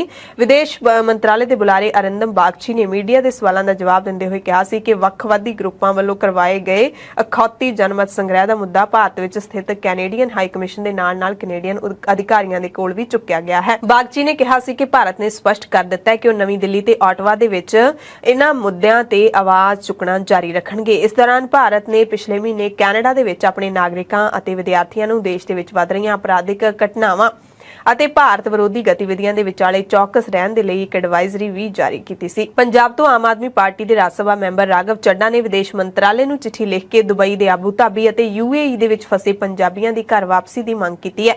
ਚੱਡਾ ਨੇ ਕਿਹਾ ਕਿ ਅਸੀਂ ਆਪਣੇ ਲੋਕਾਂ ਦੀ ਸੁਰੱਖਿਆ ਨੂੰ ਯਕੀਨੀ ਬਣਾਉਣ ਦੇ ਲਈ ਵਚਨਬੱਧ ਹਾਂ। ਰਾਘਵ ਚੱਡਾ ਨੇ ਇਸ ਦੇ ਲਈ ਵਿਦੇਸ਼ ਮੰਤਰੀ ਡਾਕਟਰ ਸੁਬਰਾਮਨੀਅਮ ਜੈਸ਼ੰਕਰ ਨੂੰ ਚਿੱਠੀ ਲਿਖ ਕੇ ਇਹਨਾਂ ਪੰਜਾਬੀਆਂ ਦੀ ਮਦਦ ਕਰਨ ਦੀ ਅਪੀਲ ਕੀਤੀ ਹੈ। ਦਰਅਸਲ ਆਬੂ ਧਾਬੀ ਦੇ ਵਿੱਚ ਘੱਟੋ-ਘੱਟ 100 ਪੰਜਾਬੀ ਕਾਮੇ ਬਿਨਾਂ ਪਾਸਪੋਰਟ ਤੋਂ ਫਸੇ ਹੋਏ ਨੇ। ਇਹਨਾਂ ਪੰਜਾਬੀਆਂ ਨੇ ਵੀਡੀਓ ਜਾਰੀ ਕਰਕੇ ਭਾਰਤ ਸਰਕਾਰ ਨੂੰ ਅਪੀਲ ਕੀਤੀ ਹੈ ਕਿ ਉਹਨਾਂ ਨੂੰ ਸੁਰੱਖਿਅਤ ਅਤੇ ਛੇਤੀ ਮੁਲਕ ਦੇ ਵਿੱਚ ਵਾਪਸ ਲਿਆਉਣ 'ਚ ਮਦਦ ਕੀਤੀ ਜਾਵੇ। ਪੰਜਾਬ 'ਚ ਰਹਿ ਰਹੇ ਇਹਨਾਂ ਨੌਜਵਾਨਾਂ ਦੇ ਪਰਿਵਾਰਾਂ ਤੇ ਰਿਸ਼ਤੇਦਾਰਾਂ ਨੇ ਦੱਸਿਆ ਕਿ ਇਹ ਸਾਰੇ ਇੱਕ ਨਿੱਜੀ ਕੰਪਨੀ 'ਚ ਕੰਮ ਕਰਦੇ ਸੀ। ਇਸ ਦੌਰਾਨ ਇਹਨਾਂ ਨੂੰ ਨੌਕਰੀ ਤੋਂ ਕੱਢ ਦਿੱਤਾ ਗਿਆ, ਪਰ ਪਾਸਪੋਰਟ ਵਾਪਸ ਨਹੀਂ ਦਿੱਤੇ ਗਏ, ਜਿਸ ਕਰਕੇ ਉਹ ਭਾਰਤ ਨਹੀਂ ਆ ਸਕਦੇ। ਸਮਾਜ ਸੇਵੀ ਦਿਲਬਾਗ ਸਿੰਘ ਨੇ ਵੀ ਵਿਦੇਸ਼ ਮੰਤਰੀ S ਜੈਸ਼ੰਕਰ ਨੂੰ ਚਿੱਠੀ ਲਿਖ ਕੇ ਇਹਨਾਂ ਪੰਜਾਬੀਆਂ ਦੀ ਛੇਤੀ ਘਰ ਵਾਪਸੀ ਦੀ ਮੰਗ ਕੀਤੀ ਹੈ। ਡਾਕਟਰ ਜੈਸ਼ੰਕਰ ਨੇ ਵੀ ਦੁਬਈ ਦੇ ਵਿੱਚ ਸਥਿਤ ਭਾਰਤੀ ਕੌਂਸਲੇਟ ਨੂੰ ਉੱਥੇ ਫਸੇ ਪੰਜਾਬੀਆਂ ਦੀ ਮਦਦ ਕਰਨ ਤੇ ਛੇਤੀ ਭਾਰਤ ਭੇਜਣ ਦੇ ਪ੍ਰਬੰਧ ਕਰਨ ਦੇ ਨਿਰਦੇਸ਼ ਦਿੱਤੇ ਨੇ। ਪਿਛਲੇ ਦਿਨੀ ਨੈਸ਼ਨਲ ਗ੍ਰੀਨ ਟ੍ਰਿਬਿਊਨਲ ਯਾਨੀ ਕਿ NGT ਦੇ ਵੱਲੋਂ ਲਗਾਏ ਗਏ 2180 ਕਰੋੜ ਦੇ ਜੁਰਮਾਨੇ ਨੂੰ ਪੰਜਾਬ ਸਰਕਾਰ ਨੇ ਇੱਕ ਵਾਰੀ ਵਿੱਚ ਅਦਾ ਕਰਨ ਤੋਂ ਟਾਲਾ ਵੱਟ ਲਿਆ ਹੈ। ਇਹ ਜੁਰਮਾਨਾ ਪੰਜਾਬ ਨੂੰ ਤਰਲ ਰਹਿੰਦ ਖੂੰਹਦ ਦਾ ਨਿਪਟਾਰਾ ਨਾ ਕਰਨ ਕਰਕੇ ਵਾਤਾਵਰਣ ਮੁਆਵਜ਼ੇ ਦੇ ਵਜੋਂ ਲਾਇਆ ਗਿਆ ਹੈ। ਸੂਤਰਾਂ ਦਾ ਕਹਿਣਾ ਹੈ ਕਿ ਸਰਕਾਰ ਇਸ ਮਾਮਲੇ ਨੂੰ ਮੁੜ NGT ਕੋਲ ਲਿਜਾਣ ਤੇ ਕੁੱਲ ਰਕਮ ਦਾ 1/3 ਹਿੱਸਾ ਅਦਾ ਕਰਨ ਦੀ ਤਿਆਰੀ ਕਰ ਰਹੀ ਹੈ। ਸਰਕਾਰ NGT ਤੋਂ ਬਕਾਇਆ ਰਾਸ਼ੀ ਦਾ ਭੁਗਤਾਨ ਕਰਨ ਲਈ 6 ਮਹੀਨਿਆਂ ਦਾ ਸਮਾਂ ਮੰਗੇਗੀ। NGT ਦੇ ਚੇਅਰਪਰਸਨ ਜਸਟਿਸ AK ਗੋਇਲ ਦੀ ਅਗਵਾਈ ਵਾਲੇ ਬੈਂਚ ਨੇ ਜੁਰਮਾਨਾ 24 ਸਤੰਬਰ ਨੂੰ ਲਾਇਆ ਸੀ। ਟ੍ਰਿਬਿਊਨਲ ਨੇ 2180 ਕਰੋੜ ਰੁਪਏ ਦਾ ਜੁਰਮਾਨਾ ਲਾਇਆ ਸੀ, ਜਿਸ ਵਿੱਚੋਂ 100 ਕਰੋੜ ਰੁਪਏ ਸੂਬਾ ਸਰਕਾਰ ਨੇ ਜਮ੍ਹਾਂ ਕਰਵਾ ਦਿੱਤੇ ਨੇ। ਟ੍ਰਿਬਿਊਨਲ ਨੇ ਸੂਬਾ ਸਰਕਾਰ ਨੂੰ 2080 ਕਰੋੜ ਰੁਪਏ ਜਮ੍ਹਾਂ ਕਰਵਾਉਣ ਦੇ ਲਈ 2 ਮਹੀਨਿਆਂ ਦੀ ਸਮਾਂ ਸੀਮਾ ਦਿੱਤੀ ਸੀ। 1 ਮਹੀਨੇ ਤੋਂ ਵੱਧ ਸਮਾਂ ਬੀਤ ਗਿਆ, ਪਰ ਵਿੱਤ ਵਿਭਾਗ ਨੇ ਕਿਹਾ ਕਿ ਉਸ ਕੋਲ ਦੇਣ ਲਈ ਇੰਨੀ ਰਕਮ ਨਹੀਂ ਹੈ। ਮੁੱਖ ਸਕੱਤਰ ਵਿਜੇ ਕੁਮਾਰ ਜੰਜੂਆ ਨੇ ਹਾਲ ਹੀ ਵਿੱਚ ਸੰਬੰਧਿਤ ਵਿਭਾਗਾਂ ਦੇ ਅਧਿਕਾਰੀਆਂ ਦੀ ਮੀਟਿੰਗ ਬੁਲਾ ਕੇ ਬਾਕੀ ਸੂਬਿਆਂ ਵਾਂਗ ਰਾਹ ਕੱਢਿਆ ਹੈ, ਜਿਹੜੇ ਸਿਰਫ 1/3 ਰਕਮ ਦਾ ਭੁਗਤਾਨ ਕਰ ਰਹੇ ਨੇ ਤੇ ਹੁਣ ਪੰਜਾਬ ਸਰਕਾਰ ਨੇ ਵੀ ਇਸੇ ਤਰਜ਼ ਤੇ ਜੁਰਮਾਨਾ ਤਾਰਨ ਦਾ ਫੈਸਲਾ ਲਿਆ ਹੈ। ਪੰਜਾਬ ਤੋਂ ਪਹਿਲਾਂ ਐਨਜੀਟੀ ਨੇ ਰਾਜਸਥਾਨ ਸਰਕਾਰ ਨੂੰ ਵੀ ਠੋਸ ਅਤੇ ਤਰਲ ਰਹਿੰਦ ਖੂੰਹਦ ਦੇ ਗਲਤ ਪ੍ਰਬੰਧਨ ਦੇ ਲਈ ਵਾਤਾਵਰਣ ਮੁਆਵਜ਼ੇ ਦੇ ਵਜੋਂ 3000 ਕਰੋੜ ਰੁਪਏ ਦਾ ਜੁਰਮਾਨਾ ਲਾਇਆ ਸੀ, ਜਦਕਿ ਯੂਪੀ ਤੇ ਸਿਰਫ 100 ਕਰੋੜ ਰੁਪਏ ਦਾ ਜੁਰਮਾਨਾ ਲਾਇਆ ਗਿਆ। ਐਸਜੀਪੀਸੀ ਦੇ ਨਵੇਂ ਪ੍ਰਧਾਨ ਦੀ ਚੋਣ ਆਉਂਦੀ 9 ਨਵੰਬਰ ਨੂੰ ਹੋਣੀ ਹੈ। ਇਸ ਤੋਂ ਪਹਿਲਾਂ ਹੀ ਅਕਾਲੀ ਦਲ ਦੇ ਵਿੱਚ ਵੱਡੀ ਬਗਾਵਤ ਸ਼ੁਰੂ ਹੋ ਗਈ ਹੈ। ਬਾਦਲ ਪਰਿਵਾਰ ਦੀ ਸਭ ਤੋਂ ਵੱਡੀ ਵਫਾਦਾਰ ਰਹੀ ਬੀਬੀ ਜਗੀਰ ਕੌਰ ਨੇ ਲਗਾਤਾਰ ਬਾਗੀ ਤੇਵਰ ਦਿਖਾਉਣੇ ਸ਼ੁਰੂ ਕਰ ਦਿੱਤੇ ਨੇ। ਪਹਿਲਾਂ ਬੀਬੀ ਜਗੀਰ ਕੌਰ ਨੇ ਸ੍ਰੀ ਗੁਰੂ ਨਾਨਕ ਸਾਹਿਬ ਦਾ 8 ਨਵੰਬਰ ਨੂੰ ਪ੍ਰਕਾਸ਼ ਪੁਰਬ ਦਾ ਤਰਕ ਦੇ ਕੇ 9 ਨਵੰਬਰ ਨੂੰ ਹੋਣ ਵਾਲੀ ਪ੍ਰਧਾਨ ਦੀ ਚੋਣ ਨੂੰ ਇੱਕ ਹਫ਼ਤਾ ਅੱਗੇ ਪਾਉਣ ਨੂੰ ਕਿਹਾ ਸੀ, ਪਰ ਐਸਜੀਪੀਸੀ ਦੇ ਪ੍ਰਧਾਨ ਐਡਵੋਕੇਟ ਹਰਜਿੰਦਰ ਸਿੰਘ ਧਾਮੀ ਨੇ ਉਸ ਮੰਗ ਨੂੰ ਖਾਰਿਜ ਕਰ ਦਿੱਤਾ ਸੀ। ਉਸ ਤੋਂ ਬਾਅਦ ਬੀਬੀ ਜਗੀਰ ਕੌਰ ਨੇ ਸਿੱਧੇ ਤੌਰ ਤੇ ਪ੍ਰਧਾਨਗੀ ਦੀ ਚੋਣ ਲੜਨ ਦਾ ਐਲਾਨ ਕਰ ਦਿੱਤਾ ਸੀ ਤੇ ਹੁਣ ਬੀਬੀ ਜਗੀਰ ਕੌਰ ਨੇ ਪਾਰਟੀ ਦੇ ਲਿਫਾਫਾ ਕਲਚਰ ਨੂੰ ਲੈ ਕੇ ਤਿੱਖੇ ਸਵਾਲ ਚੁੱਕੇ ਨੇ। ਬੀਬੀ ਜਗੀਰ ਕੌਰ ਨੇ ਅਕਾਲੀ ਦਲ ਦੇ ਪ੍ਰਧਾਨ ਸੁਖਬੀਰ ਸਿੰਘ ਬਾਦਲ ਨੂੰ ਐਸਜੀਪੀਸੀ ਦੇ ਪ੍ਰਧਾਨ ਚੁਣਨ ਦੀ ਲਿਫਾਫਾ ਕਲਚਰ ਪ੍ਰਕਿਰਿਆ ਨੂੰ ਬਦਲਣ ਦੇ ਲਈ ਕਿਹਾ। ਹਾਲਾਂਕਿ ਬੀਬੀ ਜਗੀਰ ਕੌਰ ਨੇ ਸਪਸ਼ਟ ਸ਼ਬਦਾਂ ਦੇ ਵਿੱਚ ਇਹ ਵੀ ਖੁਲਾਸਾ ਕੀਤਾ ਕਿ ਉਹ ਵੀ ਇਸੇ ਤਰ੍ਹਾਂ ਜਿੰਨੀ ਵਾਰੀ ਪ੍ਰਧਾਨ ਚੁਣੇ ਗਏ ਨੇ ਇਸੇ ਪ੍ਰਕਿਰਿਆ ਲਿਫਾਫਾ ਕਲਚਰ ਤਹਿਤ ਹੀ ਚੁਣੇ ਗਏ ਨੇ, ਪਰ ਕਹਿੰਦੇ ਮੈਨੂੰ ਵੀ ਆਖਰੀ ਸਮੇਂ ਇਸ ਗੱਲ ਦਾ ਪਤਾ ਲੱਗਿਆ। ਇਸ ਨਾਲ ਕਹਿੰਦੇ ਸਿੱਖ ਪੰਥ ਵਿੱਚ ਗਲਤ ਸੁਨੇਹਾ ਜਾਂਦਾ ਹੈ। ਜਗੀਰ ਕੌਰ ਨੇ ਕਿਹਾ ਕਿ ਜਿਸ ਦਿਨ ਨਵੇਂ ਪ੍ਰਧਾਨ ਦੀ ਚੋਣ ਹੁੰਦੀ ਹੈ ਦੁਪਹਿਰੇ 1 ਵਜੇ ਤੱਕ ਤਾਂ ਕਿਸੇ ਨੂੰ ਪਤਾ ਨਹੀਂ ਹੁੰਦਾ ਕਿ ਨਵਾਂ ਪ੍ਰਧਾਨ ਕੌਣ ਹੋਊਗਾ। ਬੀਬੀ ਜਗੀਰ ਕੌਰ ਨੇ ਇਲਜ਼ਾਮ ਲਾਉਂਦੇ ਹੋਏ ਕਿਹਾ ਕਿ ਅਜਿਹੇ ਲੋਕਾਂ ਨੂੰ ਐਸਜੀਪੀਸੀ ਦੇ ਪ੍ਰਧਾਨ ਦੀ ਜ਼ਿੰਮੇਵਾਰੀ ਸੌਂਪ ਦਿੱਤੀ ਜਾਂਦੀ ਹੈ ਕਈ ਵਾਰੀ ਜੋ ਇਸ ਦੇ ਕਾਬਿਲ ਵੀ ਨਹੀਂ ਹੁੰਦੇ, ਉਹਨਾਂ ਵਿੱਚ ਯੋਗਤਾ ਵੀ ਨਹੀਂ ਹੁੰਦੀ। ਜਗੀਰ ਕੌਰ ਨੇ ਸ਼੍ਰੋਮਣੀ ਅਕਾਲੀ ਦਲ ਦੇ ਪ੍ਰਧਾਨ ਸੁਖਬੀਰ ਸਿੰਘ ਬਾਦਲ ਤੋਂ ਮੰਗ ਕੀਤੀ ਹੈ ਕਿ ਐਸਜੀਪੀਸੀ ਦਾ ਪ੍ਰਧਾਨ ਚੁਣਨ ਤੋਂ ਪਹਿਲਾਂ ਵਿਦਵਾਨਾਂ ਦੀ ਰਾਏ ਲਈ ਜਾਣੀ ਚਾਹੀਦੀ ਹੈ। ਉਹਨਾਂ ਕਿਹਾ ਕਿ ਵਿਰੋਧੀ ਧਿਰਾਂ ਦੇ ਵਿੱਚ ਵੀ ਕਈ ਅਜਿਹੇ ਲੋਕ ਨੇ ਜੋ ਇਸ ਅਹੁਦੇ ਤੇ ਬੈਠਣ ਦੇ ਕਾਬਿਲ ਹਨ। ਜਗੀਰ ਕੌਰ ਨੇ ਸ਼੍ਰੋਮਣੀ ਅਕਾਲੀ ਦਲ ਦੇ ਪ੍ਰਧਾਨ ਸੁਖਬੀਰ ਬਾਦਲ ਤੇ ਤੰਜ ਕੱਸਦੇ ਹੋਏ ਕਿਹਾ ਕਿ ਅਕਾਲੀ ਦਲ ਐਸਜੀਪੀਸੀ ਨੂੰ ਮਜ਼ਬੂਤ ਕਰਨ ਲਈ ਹੈ, ਉਸ ਨੂੰ ਕਮਜ਼ੋਰ ਕਰਨ ਲਈ ਨਹੀਂ ਹੈ। ਉਹਨਾਂ ਨੇ ਇਸ਼ਾਰਿਆਂ ਦੇ ਵਿੱਚ ਫਿਰ ਸਾਫ਼ ਕਰ ਦਿੱਤਾ ਹੈ ਕਿ ਬੀਬੀ ਜਗੀਰ ਕੌਰ ਐਸਜੀਪੀਸੀ ਦੀ ਪ੍ਰਧਾਨਗੀ ਦੀ ਚੋਣ ਲੜਨਗੇ। ਸੋ ਐਤਕੀ ਐਸਜੀਪੀਸੀ ਦੇ ਪ੍ਰਧਾਨ ਦੀ ਚੋਣ ਹੈ ਜਿਹੜੀ ਉਹ ਕਾਫੀ ਰੌਚਕ ਰਹਿਣ ਵਾਲੀ ਹੈ ਤੇ ਸੁਖਬੀਰ ਸਿੰਘ ਬਾਦਲ ਦੇ ਲਈ ਇਹ ਇੱਕ ਵੱਡਾ ਚੈਲੰਜ ਵੀ ਹੈ। ਉਧਰ ਭੁਲੱਥ ਹਲਕੇ ਤੋਂ ਬੀਬੀ ਜਗੀਰ ਕੌਰ ਦੇ ਧੁਰ ਵਿਰੋਧੀ ਕਾਂਗਰਸ ਦੇ ਵਿਧਾਇਕ ਸੁਖਪਾਲ ਸਿੰਘ ਖਹਿਰਾ ਨੇ ਜਗੀਰ ਕੌਰ ਦੇ ਬਿਆਨ ਤੇ ਉਹਨਾਂ ਤੋਂ 2 ਸਵਾਲ ਪੁੱਛੇ ਨੇ। ਪਹਿਲਾ ਇਹ ਹੈ ਖਹਿਰਾ ਨੇ ਕਿ ਬੀਬੀ ਜਗੀਰ ਕੌਰ 25 ਸਾਲਾਂ ਤੱਕ ਬਾਦਲਾਂ ਦੇ ਲਿਫਾਫਾ ਕਲਚਰ ਤੇ ਚੁੱਪ ਕਿਉਂ ਰਹੀ। ਦੂਸਰਾ ਸਵਾਲ ਪੁੱਛਿਆ ਕਿ ਕੀ ਬੀਬੀ ਜਗੀਰ ਕੌਰ ਇਨਡਾਇਰੈਕਟਲੀ ਯਾਨੀ ਕਿ ਅਸਿੱਧੇ ਤੌਰ ਤੇ ਬੀਜੇਪੀ ਦੇ ਇਸ਼ਾਰਿਆਂ ਤੇ ਖੇਡਦੇ ਹੋਏ ਐਸਜੀਪੀਸੀ ਉਹਨਾਂ ਨੂੰ ਸੌਂਪਣਾ ਚਾਹੁੰਦੇ ਨੇ। ਆਖਿਰ ਉਹਨਾਂ ਦੇ ਬਾਗੀ ਸੁਰਾਂ ਦੇ ਪਿੱਛੇ ਦੀ ਸਿਆਸੀ ਕਹਾਣੀ ਕੀ ਹੈ। ਸੋ ਵੱਡਾ ਸਵਾਲ ਹੈ ਕਿ ਬਾਦਲ ਪਰਿਵਾਰ ਦੀ ਦਹਾਕਿਆਂ ਤੱਕ ਵਫਾਦਾਰ ਰਹੀ ਬੀਬੀ ਜਗੀਰ ਕੌਰ ਦੀ ਬਗਾਵਤ ਦੇ ਪਿੱਛੇ ਸਭ ਤੋਂ ਵੱਡਾ ਕਾਰਨ ਆਖਿਰਕਾਰ ਕੀ ਹੋ ਸਕਦਾ ਹੈ। ਪੂਰੀ ਚਰਚਾ ਹੋ ਰਹੀ ਹੈ ਕਿ ਬੀਬੀ ਜਗੀਰ ਕੌਰ ਅੰਦਰ ਖਾਤੇ ਬੀਜੇਪੀ ਦੀ ਸ਼ਹਿ ਤੇ ਇਹ ਸਾਰੇ ਬਿਆਨ ਦੇ ਰਹੇ ਨੇ। ਦੂਜੇ ਪਾਸੇ ਵਿਧਾਨ ਸਭਾ ਚੋਣਾਂ ਹਾਰਨ ਤੋਂ ਬਾਅਦ ਅਕਾਲੀਆਂ ਦੇ ਬਾਗੀ ਧੜੇ ਵਿੱਚ ਸ਼ਾਮਿਲ ਹੋਣ ਕਰਕੇ ਸੁਖਬੀਰ ਬਾਦਲ ਵੀ ਬੀਬੀ ਜਗੀਰ ਕੌਰ ਤੋਂ ਨਾਰਾਜ਼ ਦੱਸੇ ਜਾ ਰਹੇ ਨੇ। ਗੁਰੂ ਕੀ ਨਗਰੀ ਅੰਮ੍ਰਿਤਸਰ ਦਾ ਜਦੋਂ ਵੀ ਨਾਮ ਜ਼ੁਬਾਨ ਤੇ ਆਉਂਦਾ ਹੈ ਤਾਂ ਰੂਹਾਨੀਅਤ ਦਾ ਅਹਿਸਾਸ ਹੁੰਦਾ ਹੈ, ਪਰ ਰੂਹਾਨੀਅਤ ਦੇ ਪਸਾਰੇ ਦੇ ਨਾਲ-ਨਾਲ ਹੁਣ ਇਹ ਸ਼ਹਿਰ ਨਸ਼ਾ ਸਪਲਾਈ ਕਰਨ ਵਾਲਿਆਂ ਤੇ ਨਸ਼ਾ ਪੀੜਤਾਂ ਦਾ ਵੀ ਇੱਕ ਵੱਡਾ ਅੱਡਾ ਬਣਦਾ ਜਾ ਰਿਹਾ ਹੈ। 10 ਦਿਨਾਂ ਦੇ ਵਿੱਚ ਗੁਰੂ ਕੀ ਨਗਰੀ ਵਿੱਚ ਅਜਿਹੇ ਕਈ ਵੀਡੀਓ ਸਾਹਮਣੇ ਆਏ ਨੇ ਜੋ ਪੰਜਾਬ ਦੀ ਨਵੀਂ ਸਰਕਾਰ ਅਤੇ ਪੁਲਿਸ ਪ੍ਰਸ਼ਾਸਨ ਦੇ ਉਹਨਾਂ ਦਾਅਵਿਆਂ ਦੀ ਪੋਲ ਖੋਲਦੇ ਨੇ ਜਿਸ ਵਿੱਚ ਨਸ਼ੇ ਖਿਲਾਫ ਸਖਤ ਕਦਮ ਚੁੱਕਣ ਦੀ ਗੱਲ ਕਹੀ ਜਾਂਦੀ ਹੈ। ਪੰਜਾਬ ਦੇ ਵਿੱਚੋਂ ਨਸ਼ਾ ਤਸਕਰਾਂ ਦਾ ਖਾਤਮਾ ਪੂਰੀ ਤਰ੍ਹਾਂ ਦੇ ਨਾਲ ਕੀਤੇ ਜਾਣ ਦੀ ਗੱਲ ਕਹੀ ਜਾਂਦੀ ਹੈ। ਸ਼ਰੇਆਮ ਨਸ਼ੇ ਦਾ ਇੱਕ ਹੋਰ ਵੀਡੀਓ ਅੰਮ੍ਰਿਤਸਰ ਦੇ ਮੋਕਮਪੁਰ ਇਲਾਕੇ ਦਾ ਹੈ ਤੇ ਇਹ ਇਲਾਕਾ ਆਮ ਆਦਮੀ ਪਾਰਟੀ ਦੀ ਵਿਧਾਇਕ ਜੀਵਨਜੋਤ ਕੌਰ ਦੇ ਹਲਕੇ ਅਧੀਨ ਆਉਂਦਾ ਹੈ। ਪਿਛਲੀ ਵਾਰੀ ਨਵਜੋਤ ਸਿੰਘ ਸਿੱਧੂ ਵੀ ਇਸੇ ਹਲਕੇ ਤੋਂ ਚੋਣ ਜਿੱਤੇ ਸਨ। ਤਾਜ਼ਾ ਵੀਡੀਓ ਈ ਰਿਕਸ਼ਾ ਚਾਲਕ ਦਾ ਹੈ ਜੋ ਆਪਣੇ ਰਿਕਸ਼ੇ ਦੀ ਡਰਾਈਵਿੰਗ ਸੀਟ ਤੇ ਬੇਹੋਸ਼ ਪਿਆ ਹੋਇਆ। ਉਸਦੇ ਪੈਰਾਂ ਵਿੱਚ ਨਸ਼ੇ ਦਾ ਇੰਜੈਕਸ਼ਨ ਡਿੱਗਿਆ ਹੋਇਆ। ਸਾਫ਼ ਪਤਾ ਲੱਗ ਰਿਹਾ ਹੈ ਕਿ ਨਸ਼ਾ ਕਰਨ ਤੋਂ ਬਾਅਦ ਬੇਹੋਸ਼ ਹੋਇਆ ਤੇ ਪਹਿਲਾ ਮੌਕਾ ਨਹੀਂ ਹੈ। ਇਸ ਤੋਂ ਪਹਿਲਾਂ ਵੀ 3 ਹੋਰ ਵੀਡੀਓ ਸਾਹਮਣੇ ਆ ਚੁੱਕੇ ਨੇ ਜੋ ਅੰਮ੍ਰਿਤਸਰ ਸ਼ਹਿਰ ਨੂੰ ਨਸ਼ੇ ਦਾ ਵੱਡਾ ਗੜ੍ਹ ਸਾਬਿਤ ਕਰਦੇ ਨੇ। 23 ਅਕਤੂਬਰ ਨੂੰ ਅੰਮ੍ਰਿਤਸਰ ਦੇ ਚਮਰੰਗ ਰੋਡ ਤੋਂ ਵੀ ਇੱਕ ਵੀਡੀਓ ਸਾਹਮਣੇ ਆਇਆ ਸੀ ਜਿੱਥੇ 5 ਨੌਜਵਾਨ ਗਲੀ ਦੇ ਵਿੱਚ ਇਕੱਠੇ ਖੜੇ ਹੋ ਕੇ ਇੱਕ ਦੂਸਰੇ ਨੂੰ ਨਸ਼ਾ ਵੰਡ ਰਹੇ ਸੀ। ਇਸ ਤੋਂ ਬਾਅਦ ਇੱਕ ਨੌਜਵਾਨ ਇਸੇ ਵੀਡੀਓ ਦੇ ਵਿੱਚ ਨਸ਼ੇ ਦਾ ਇੰਜੈਕਸ਼ਨ ਭਰਦਾ ਦਿਖਾਈ ਦਿੰਦਾ ਤੇ ਆਪਣੀਆਂ ਟੰਗਾਂ ਦੇ ਵਿੱਚ, ਲੱਤਾਂ ਦੇ ਵਿੱਚ, ਨਸਾਂ ਦੇ ਵਿੱਚ ਉਹ ਟੀਕਾ ਲਾਉਂਦਾ ਹੈ। 18 ਅਕਤੂਬਰ ਇਸ ਤੋਂ ਵੀ ਪਹਿਲਾਂ 18 ਅਕਤੂਬਰ ਨੂੰ 5 ਘੰਟਿਆਂ ਦੇ ਅੰਦਰ ਨਸ਼ੇ ਦੇ ਨਾਲ 2 ਸਕੇ ਭਰਾਵਾਂ ਦੀ ਮੌਤ ਹੋ ਗਈ ਸੀ। ਅੰਮ੍ਰਿਤਸਰ ਦੇ ਕਟਰਾ ਬੱਗੀਆ ਦੇ ਰਹਿਣ ਵਾਲੇ ਸਨ। 18 ਅਕਤੂਬਰ ਨੂੰ ਹੀ ਅੰਮ੍ਰਿਤਸਰ ਦੀ ਕੇਂਦਰੀ ਜੇਲ੍ਹ ਚੋਂ ਕੈਦੀਆਂ ਦੇ ਵੱਲੋਂ ਨਸ਼ਾ ਲੈਣ ਦਾ ਇੱਕ ਵੀਡੀਓ ਸਾਹਮਣੇ ਆਇਆ ਸੀ ਜਿਸ ਨੂੰ ਇੱਕ ਹਵਾਲਾਤੀ ਨੇ ਹੀ ਬਣਾਇਆ ਸੀ ਤੇ ਜੇਲ੍ਹ ਦੇ ਵਿੱਚ ਨਸ਼ੇ ਦੀ ਸਖਤੀ ਦੇ ਬਾਵਜੂਦ ਅਜਿਹੇ ਵੀਡੀਓ ਦੇ ਸਾਹਮਣੇ ਆਉਣ ਤੋਂ ਬਾਅਦ ਸਰਕਾਰ ਅਤੇ ਜੇਲ੍ਹ ਪ੍ਰਸ਼ਾਸਨ ਦੇ ਦਾਅਵਿਆਂ ਤੇ ਸਵਾਲ ਲਗਾਤਾਰ ਉੱਠ ਰਹੇ ਨੇ, ਖਾਸ ਕਰਕੇ ਅੰਮ੍ਰਿਤਸਰ ਵਰਗੀ ਕੇਂਦਰੀ ਜੇਲ੍ਹ ਚੋਂ ਜਿੱਥੇ ਸਭ ਤੋਂ ਵੱਧ ਸਖਤੀ ਮੰਨੀ ਜਾਂਦੀ ਹੈ। ਪਿਛਲੇ ਮਹੀਨੇ ਅੰਮ੍ਰਿਤਸਰ ਦੇ ਮਕਬੂਲਪੁਰਾ ਇਲਾਕੇ ਦੇ ਵਿੱਚ ਵੀ ਇੱਕ ਨਵਵਿਆਹੁਤਾ ਕੁੜੀ ਹੱਥ ਵਿੱਚ ਚੂੜਾ ਪਾ ਕੇ ਨਸ਼ੇ ਦੇ ਵਿੱਚ ਝੂਲਦੀ ਹੋਈ ਨਜ਼ਰ ਆਈ ਸੀ। ਇਹ ਵੀਡੀਓ ਕਾਫੀ ਵਾਇਰਲ ਹੋਈ ਸੀ। ਇਸਨੇ ਪੰਜਾਬੀਆਂ ਨੂੰ ਧੁਰ ਅੰਦਰ ਤੱਕ ਝੰਜੋੜ ਦਿੱਤਾ ਸੀ। ਪੂਰੇ ਮੁਲਕ ਦੇ ਵਿੱਚ ਸਰਕਾਰਾਂ ਤੇ ਕੰਪਨੀਆਂ ਟੋਲ ਪਲਾਜ਼ਾ ਦਾ ਟੈਕਸ ਤਾਂ ਹਰ ਸਾਲ ਵਧਾ ਦਿੰਦੀਆਂ ਨੇ ਪਰ ਸੜਕਾਂ ਦੀ ਹਾਲਤ ਸੁਧਾਰਨ ਵੱਲ ਕੋਈ ਧਿਆਨ ਨਹੀਂ ਦਿੰਦਾ। ਪਰ ਕਈ ਲੋਕ ਇਹਨਾਂ ਨੂੰ ਸਬਕ ਸਿਖਾਉਣ ਵਾਲੇ ਵੀ ਟੱਕਰ ਜਾਂਦੇ ਨੇ। ਲੋਕਾਂ ਦੀ ਜਾਗਰੂਕਤਾ ਵਾਲੀ ਇੱਕ ਖਬਰ ਲੁਧਿਆਣਾ ਤੋਂ ਹੈ, ਜਿੱਥੇ ਇੱਕ ਔਰਤ ਨੇ ਟੋਲ ਪਲਾਜ਼ਾ ਕੰਪਨੀ ਨੂੰ ਸਬਕ ਸਿਖਾਇਆ ਹੈ। ਔਰਤ ਦੀ ਸ਼ਿਕਾਇਤ ਤੇ ਟੋਲ ਪਲਾਜ਼ਾ ਚਲਾਉਣ ਵਾਲੀ ਕੰਪਨੀ ਸੋਮਾ ਤੇ ਖਪਤਕਾਰ ਫੋਰਮ ਨੇ 50,000 ਦਾ ਜੁਰਮਾਨਾ ਲਾਇਆ। ਲੁਧਿਆਣਾ ਦੇ ਵਕੀਲ ਹਰੀਓਮ ਜਿੰਦਲ ਨੇ ਦੱਸਿਆ ਕਿ 2016 ਦੇ ਵਿੱਚ ਕਿਚਲੂ ਨਗਰ ਦੀ ਰਹਿਣ ਵਾਲੀ ਸਮਿਤਾ ਜਿੰਦਲ ਆਪਣੀ ਕਾਰ ਤੇ ਅੰਬਾਲਾ ਤੋਂ ਲੁਧਿਆਣਾ ਵਾਪਸ ਜਾ ਰਹੀ ਸੀ। ਜਿਵੇਂ ਵੀ ਖੰਨਾ ਦੇ ਨੇੜੇ ਪਹੁੰਚੀ, ਸੜਕ ਦੇ ਖੱਡੇ ਹੋਣ ਕਾਰਨ ਉਹਨਾਂ ਦੀ ਕਾਰ ਦੇ ਟਾਇਰ ਡੈਮੇਜ ਹੋ ਗਏ, ਜਿਸ ਕਰਕੇ ਪੂਰੇ ਰਾਹ ਉਸ ਨੂੰ ਪਰੇਸ਼ਾਨ ਹੋਣਾ ਪਿਆ। ਇਸ ਤੋਂ ਬਾਅਦ ਉਹਨਾਂ ਖਪਤਕਾਰ ਫੋਰਮ ਦੇ ਵਿੱਚ ਸ਼ਿਕਾਇਤ ਕਰ ਦਿੱਤੀ ਤੇ ਤਕਰੀਬਨ 6 ਸਾਲਾਂ ਬਾਅਦ ਸਮਿਤੀ ਜਿੰਦਲ ਦੇ ਹੱਕ ਵਿੱਚ ਖਪਤਕਾਰ ਫੋਰਮ ਨੇ ਫੈਸਲਾ ਸੁਣਾਉਂਦੇ ਹੋਏ ਸੋਮਾ ਟੋਲ ਪਲਾਜ਼ਾ ਤੇ 50,000 ਦਾ ਜੁਰਮਾਨਾ ਠੋਕਿਆ ਹੈ। ਸਮਿਤਾ ਜਿੰਦਲ ਨੇ ਟੋਲ ਦੀਆਂ ਰਸੀਦਾਂ